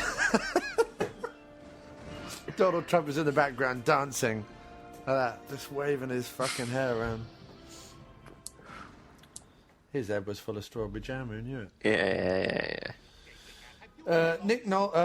Jason Ritter writes, would Nick Nolte fit in an Expendables film? You goddamn right it would. I haven't been Nick Nolte. I'd be on Sylvester Stallone's team. Can you imagine him, Statham, and Stallone having a conversation? What the fuck are you talking about? I don't know what I'm talking about. I'm so full of whiskey. You can do all the. He's trying to say that he wants to be on a team. Can't be on our fucking team. Don't fucking understand what he's fucking saying. Yeah, last time we had the expendable babies in, we fucked it. Why would we run this in care and fucking here for? I would have Nick Nolte in it, but he would have to like wear the tweed suit of his character in 48 hours. Yes. Go old yeah, school get back with as that, yeah. Yeah. And Jason Ritter wants to know, what would Sly's speech be like if he'd won the Oscar for Creed? In my world, Jason, he did. Yes, he did.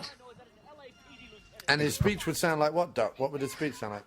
I'd like to thank everybody on behalf of me, Sylvester Stallone. I thank everybody who worked on Creed. I'd like to thank Michael B. Jordan.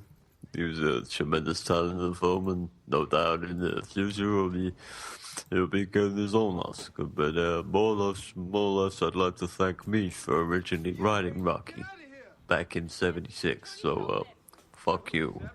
That was Sylvester Stallone's thank you speech for Creed. Sylvester Stallone just goes, I wrote Rocky, and I made lots of movies of Rocky, and fuck you all. Yeah, that's the stupid thing. You know, and they're on about him saying thank you. And yeah, of course, he probably forgot to say thank you, but shouldn't they all be saying thank you for writing Rocky back in the 70s? Yeah, probably.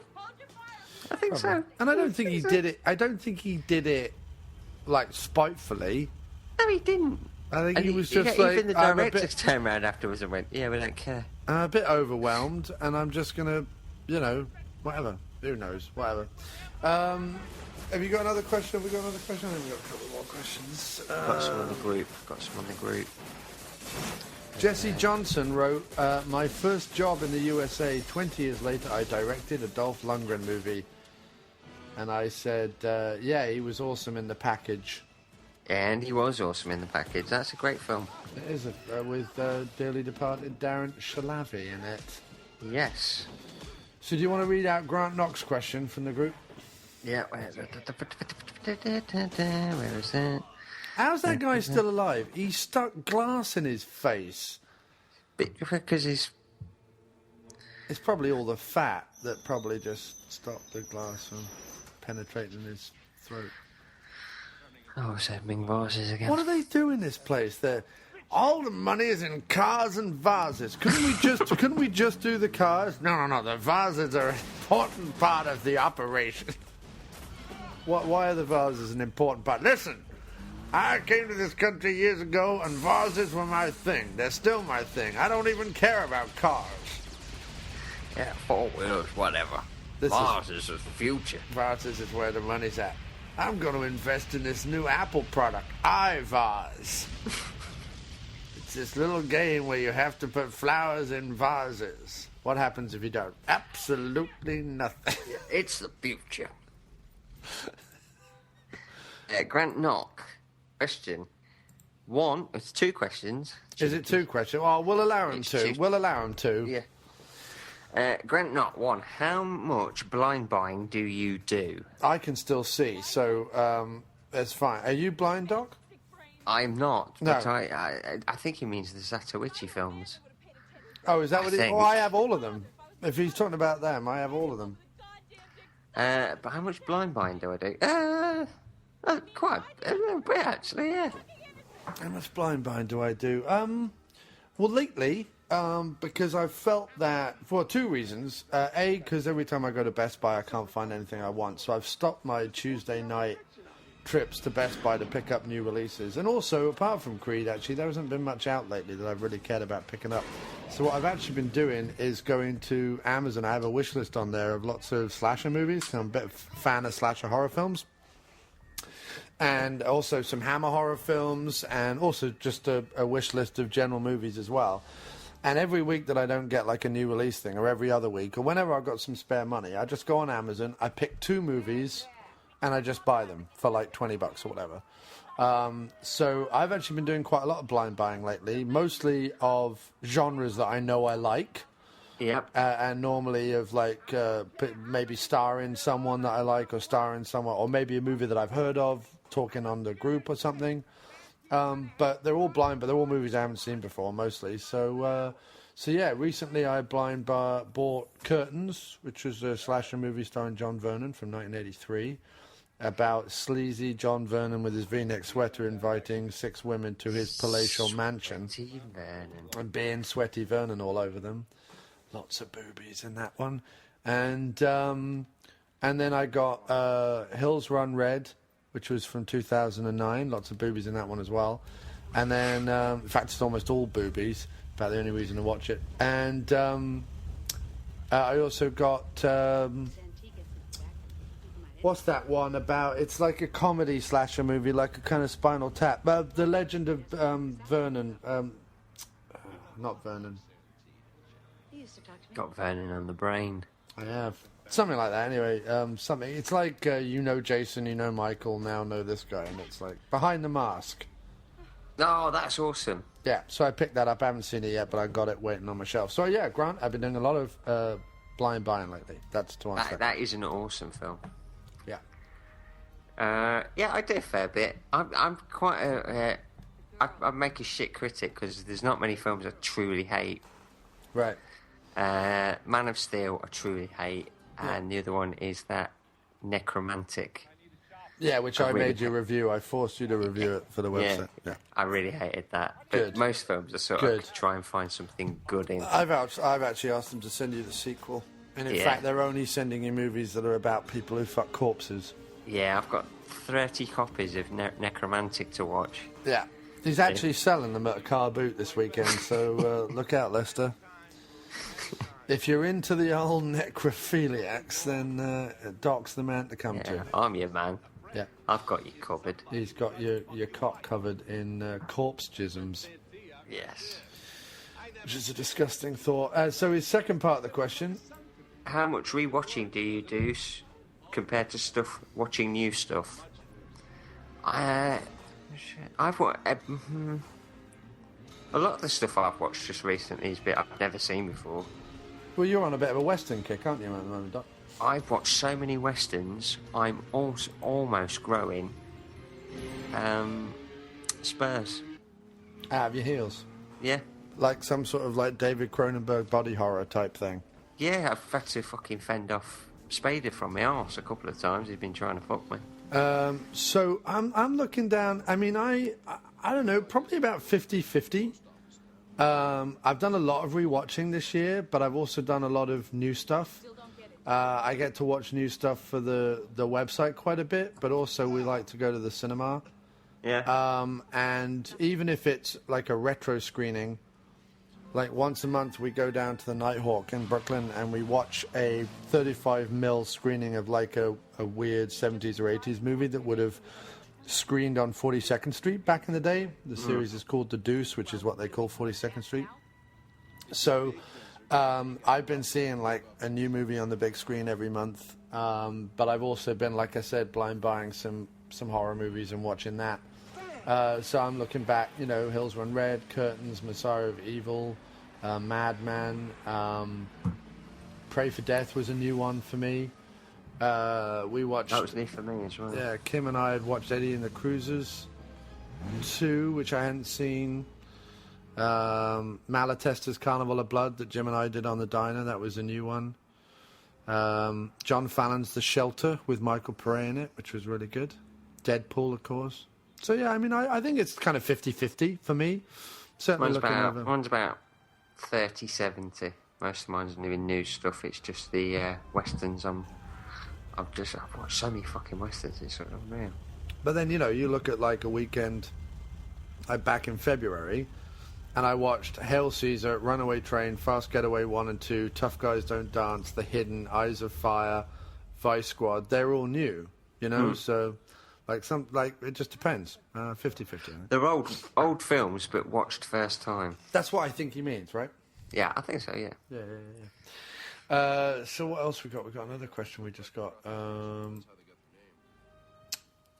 Dean Garman or Kim asked, "Do they ever really get to doing it?"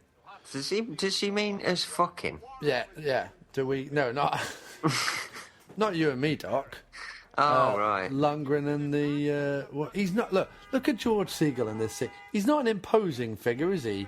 Not really. He looks like just a little moustached weirdo. He looks like the man from Del Monte lost his way and someone gave him a shotgun. I want to see that film. Yeah. The man from Del Monte, annoyed with rising pineapple prices, goes on a rampage through South America like you've never seen.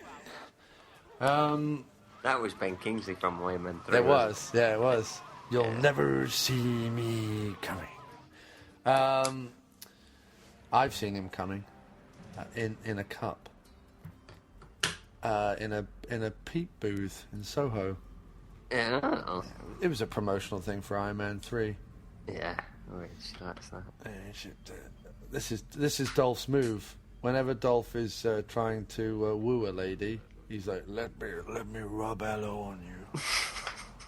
She's like, I don't see any aloe. Don't worry, I got some in my back pocket. White. Well, look, there is white, sticky substance that comes out the end of my dick. Yeah. I put some green leaves here to make it look like it's aloe, but really it's cum. I hope you don't mind. In this desert heat, it might get sticky and smell a bit, but just enjoy it. I don't know what that is he's eating, but it looks weird. Yeah, it's probably that giant Chinese man's testicle. Yeah, probably. So she says, do they ever really get to doing it? No. Unless you assume by the end of it that they've done it. Because we see them kind of about to get it on here, and then we see them at the end like making out while she's dressed as a detective again or a lieutenant again. And then but so it's assumed that if they haven't done it, they probably will do it in the near future. Oh yeah, I'm sure he does. I'm sure they do. Yeah. He's like, do you want to go back to our railway bridge? I'll smear aloe on you. And she's like, can't we just do it here in the trailer? No, I have to go back to the bridge. I can only get hard. If I do it in the trailer, my dad has to watch. And then he has, go on, son. Put it in a. He has to bring my grandfather Bilbo and my other grandfather Gandalf. They have to sit in the background.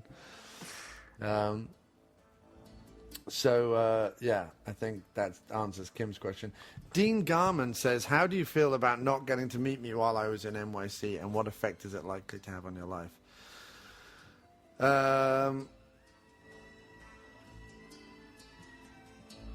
I would say that I was sad to have not seen Dean Garman. And what effect will it have on my life? I don't know. My effect will be that I haven't seen Dean Garman. That's a shame. You're a busy boy, though, aren't you? I am. No, I mean, I think that it was inconsiderate that Dean didn't come to work with me one day as like a bring your child to work day kind of thing. And I could have just taken him along. He could have dressed like a little girl with a little, like, pigtail wig or something. Yeah. He's covered her bra in aloe vera. She's never going to get that out now. Yeah, you ruined the bra. Ruined it. Takes all the elasticity out of it. Look out, buttocks. Vic Armstrong turned to Jesse Johnson. You just stay here in your trailer. I'm going to go under the bridge with Dolph and this model. She really wants it, don't she? Does Aunt Armstrong know about this? Shut up. Just get in the trailer. Don't worry about it. It'd be awesome now if you saw 4 little kids running away from the train. Yeah. Little fat kid at the back looking for his comb. Yeah. Or if you saw young Indiana Jones fighting with the guy who wants the cross of El Jefe back or whatever it is. How did they not know a train was coming? Why would you be that scared? It's not as though it's coming at you. It's above you. Yeah. You're under a bridge. Did you not go under the bridge and go, I wonder what that bridge is? Oh, it's a train bridge. There was the BMX Bandits. They contemplated a crossover film, but Dolph was like, if they come near me, I'm going to shoot them. All those lads wanted to do was see some tits. Yeah, Brian Trenchard Smith was like, "Can't I just shoot a sequel here?" And Dolph was like, He's "No." location scouting. He was for John Wick 2, the Australian years. Now, John Wick 2, directed by Brian Trenchard Smith in Australia. Oh, that would be a movie and a half. I think we're done with all the questions. I think we are done with the questions. I like the questions, though. We should keep this up. Please send us in more questions. Feel free to email us at dractionkickass@gmail.com. Feel free to message us on the Facebook page. You can send us questions anytime. Doesn't just have to be in a lead up to a show. No. And we will do it later. Facebook page is, of course, Dr. Action and the Kick-Ass Kid. Facebook.com/Dr. Action and the Kick-Ass Kid. And don't forget, you can always message us at aftermoviediner.com. And you can find out all the new contributors' articles and listen to podcasts and everything else. Oh, they're doing very well. We're very proud of them. Grant Knock just wrote another fucking awesome article about James Bond, which I would suggest everyone read. Grant Knock is knocking out of the park. He likes the Bond, doesn't he? He loves the Bond, and quite rightly so, even if he is a fan of the Daniel Craig, which I'm not. He does write very eloquently about it, and well worth checking out his articles, I would say. Peter Osmond, he wrote about a nice sort of action post-apocalyptic movie, if you're into that. Kiva every week writes about Bollywood movies, if you're into them. She's done an action one. Who else? We've got Taya Deval doing her comic book movie video reviews, which are awesome. Jim and I doing the After Movie Diner every week. Doc and I doing Dr. Action twice a month. It's a happening website. I don't know what more people aren't over there. Let's go make it happen. Porn? Is that what they want? Porn? Yeah, Doc and I have done Things I've Jizzed On, a video series. And really, it's really good. They're 30-second videos because we know that people have a short attention span. And we can't keep it in for more than 30 seconds. Well, no, we just film things after we've jizzed on them. Yeah. And we just go, oh, this handbag, jizzed on that. Yeah, candle, jizzed on that. And that's small it. child. That's the video. No, I've never done that, Doc. That was all you. I had to remove that one from YouTube. I got a cease and desist letter from small children. Got a ukulele, jizzed on that. Some dried jizz, and I jizzed on it a second time, so double jizz.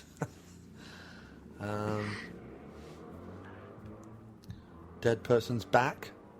So all the things you find in Central Park. Pig's mouth. That was a special present to David Cameron, who I know likes that stuff. Shitty brakes on a Ferrari. You can tell the brakes were made by an Italian. Yeah. So, I mean, what's the stopping why distance? you want to stop? The stopping distance is like, you will be stopping in a mile. If you want to stop at a car, make sure you plan up at the head. I don't know what your budget was, because obviously they've got fucking Ferraris. Yeah. The budget all went on. Tash. Because Jeffrey Lewis's Tash was insured for $10 million. Who did that flip with the Ferrari, do you reckon? My guess, Keanu Reeves. I think whoever did it was... I think they probably did and went, nailed it! And then drove away. They were like, no, you got to come back here. I'm off, I nailed it! Done. Taking your car. I think it was Statham. Yeah. Statham's a good stunt driver, isn't he? He is, yeah. I don't believe George Segal can drive like this. No. No. Holiday Road.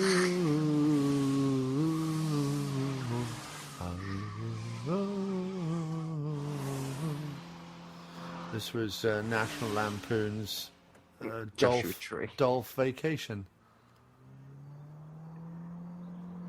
It's like, Jeffrey, get back in your car. What are you doing, man? I like Jeffrey Lewis. Yeah, he's probably having a wank. He's probably replaying that scene when Jean-Claude Van Damme has a fantasy about his twin having sex with his wife. He's probably replaying that in his sheriff's car. Yeah. This is whose car is that? I don't know. It's probably Vic Armstrong's car. Yeah. It's like, that's it. I'm doing a Sam Raimi. I put my car in every movie I direct. It's going to be like a Hitchcock cameo, only it's just going to be my cock. Yeah. It's like a my cock cameo. Who's my cock? No. My cock, my dick, is going to be in every movie I do. But you're not able to show male genitalia. Ha. It'll be in there. You won't be able to tell, but I'll know where it is. You can't see it, but I can. There it is. Yeah. I'm lying down in that bush over there with my willy out. You know, in the cake shop earlier, before he blew it up, my dick was in one of the cakes. One of the watermelons. I had fucked it. There's my dick. You saw the close-up just there. It was disguised as a gear stick, but really it's my penis. That was such a weird cutaway, wasn't it? Record for the most penises in the movie. Look at that. Yeah, I bet you what. I bet once Ferrari watched this film, they were like, "Fuck! What? Whoa! Whoa!" Yeah, the handling is rotten. The braking is shit. Not only that, but George Segal says that it can go 170 miles an hour, where actually the top speed was 220. There's the Griswolds now. Cranston. What? Bryan Cranston, Breaking Bad. Oh, yeah.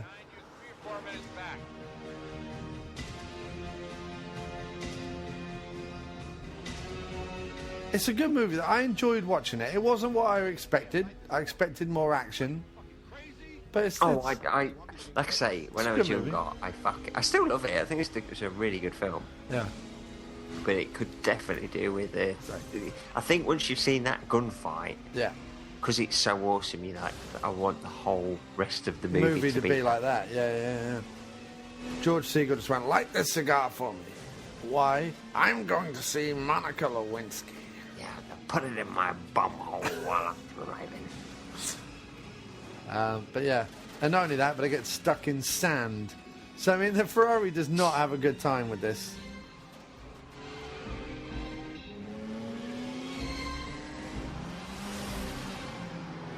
Fucking well directed, though, isn't it? Oh yeah, very well directed. Editing is a little odd at times, but well directed. I just feel like the pace could have been kept up a little bit. Yeah. But no, Armstrong's solid. Solid director. I think because of his stunt work, people don't think of him also as a director, you know what I mean? Well, they're fucking fools. We do, of course, because we know what we're talking about. Oh, we know what we're talking about.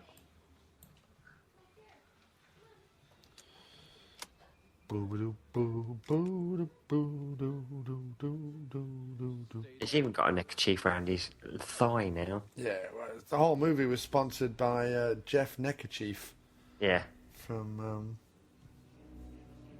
Taiwan. That was his Anglo name when he moved to America. He changed it. Oh yeah, it's the only way he could find work. And back in those days, there was like they didn't want people from Taiwan living there, so we had to come up with an angle. And neckerchiefs would do it.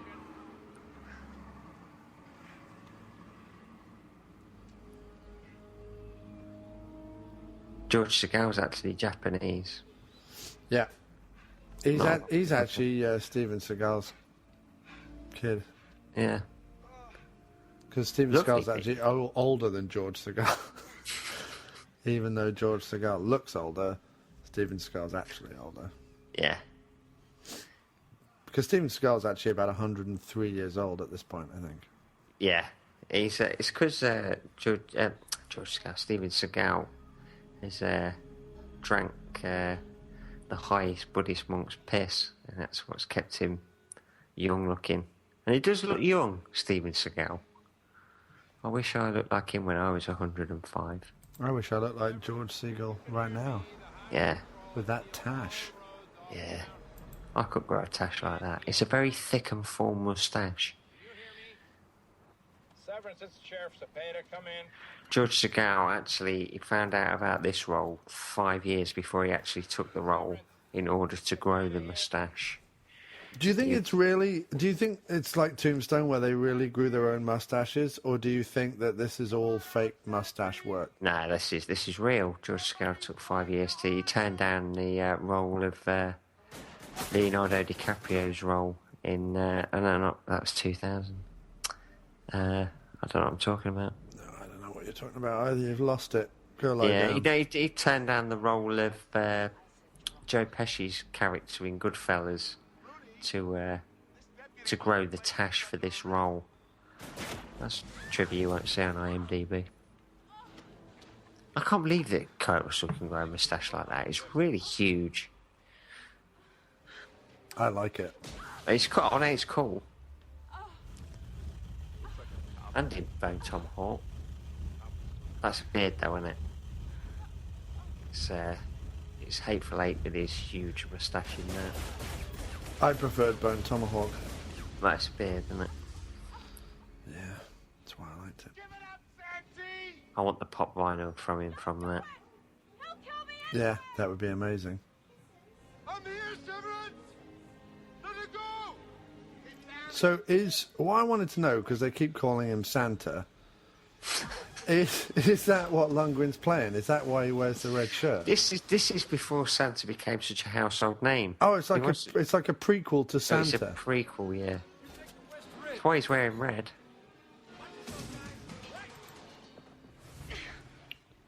And when he takes off her top and sees a huge white bosom with a huge red nipple on it, that's when he thinks of Rudolph. And he said, "Do you want me to come down your chimney?" Yeah.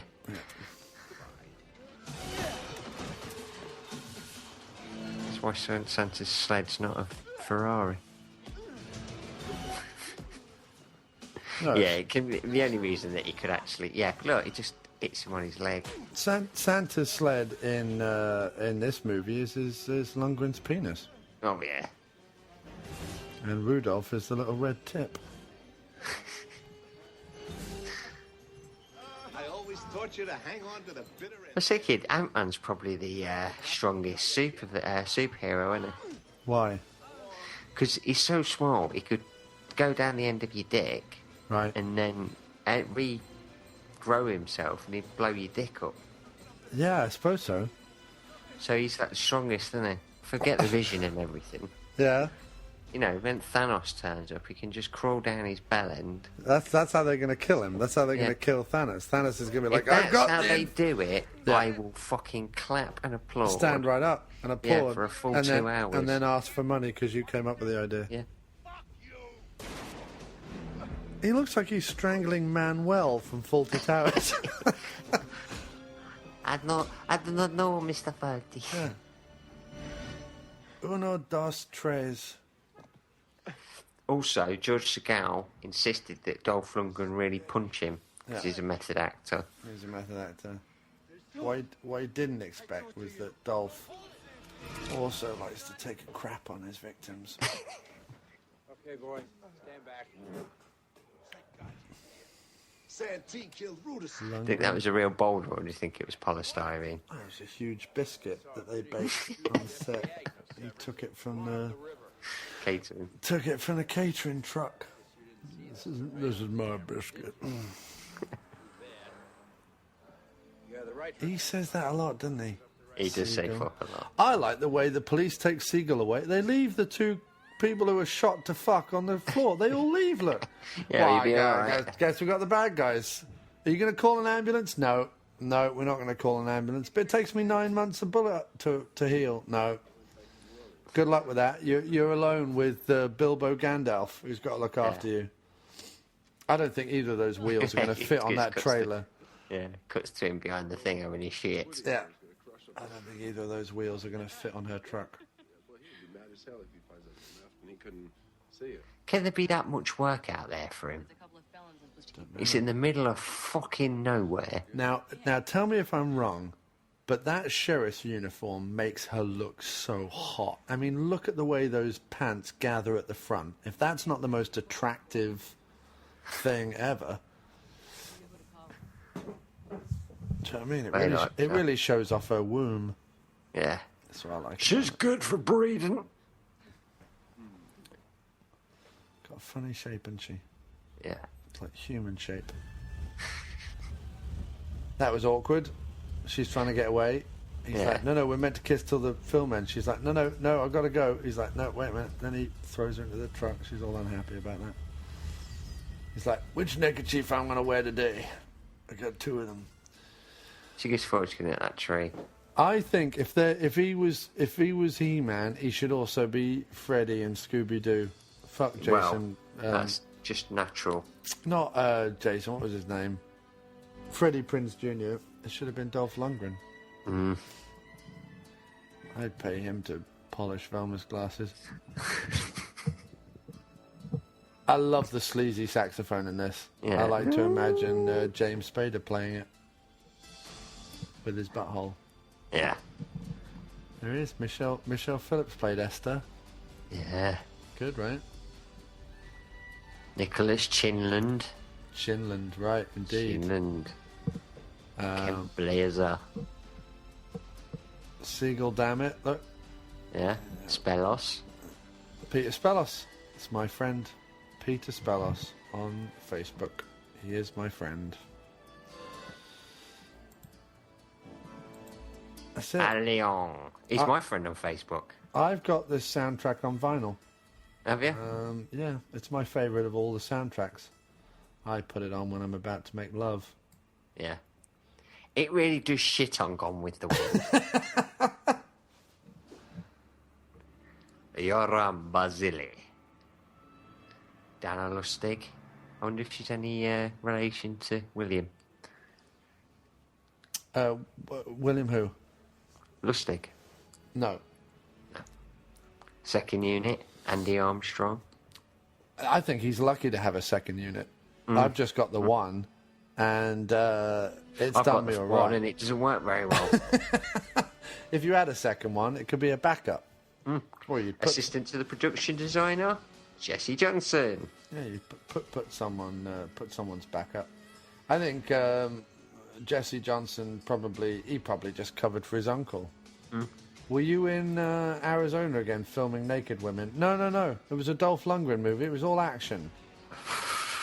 Yeah, I know what kind of action it was. Dirty action. Dirty action. Dirty action. Oh, John Carpenter just put up a message. Let's play a game. For those going to my concerts, list your city and what theme you want me to play there. The one with the most votes wins, and I'll play it. Oh, Mark Burns has already commented on that. I got a like off John Carpenter. What do I want him to play? I mean, the trouble is I want him to play the Escape from LA theme, but no one will go for that. No.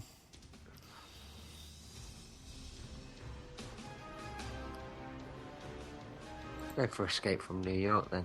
No. Assault on Precinct 13 then. Dum-dum-dum-dum. Dum-dum-dum-dum. That's my favourite one. That's your favourite one? Sure, why not? Assault on Precinct 13 would be awesome.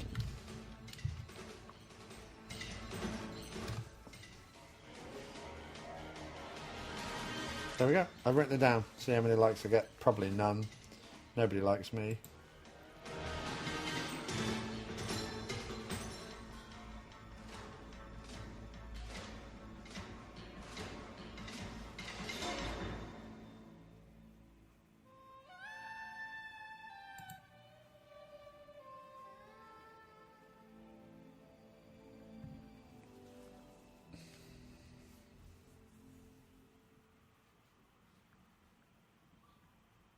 Right, all right. Well, that was, with a little bit of interruption, that was Army of One, Joshua Tree, starring Dolph Lundgren. Hope you enjoyed it. Yes, I hope you enjoyed it as well. Now, I'm away the next 2 weekends. But maybe the first weekend in April we do the next one. That should be fine with me. So so I'm away for that. I want suggestions on what people would like to hear next. Yeah, so let's hear what people want to. Let's hear from people what they want us to do, and we can do it, and it'll be fun, and it'll be enjoyable. Yes. All right. But I have to go now. But thanks ever so much for doing it again, Doc, and we'll do it again in 3 weeks. Excellent. I'm away the next 2 weeks, and so it'll be 1st of April. Thank you, sir. All right, then. All right, man. Thanks a lot. Take care. Enjoy your evening. Goodbye. Goodbye, sir. Bye.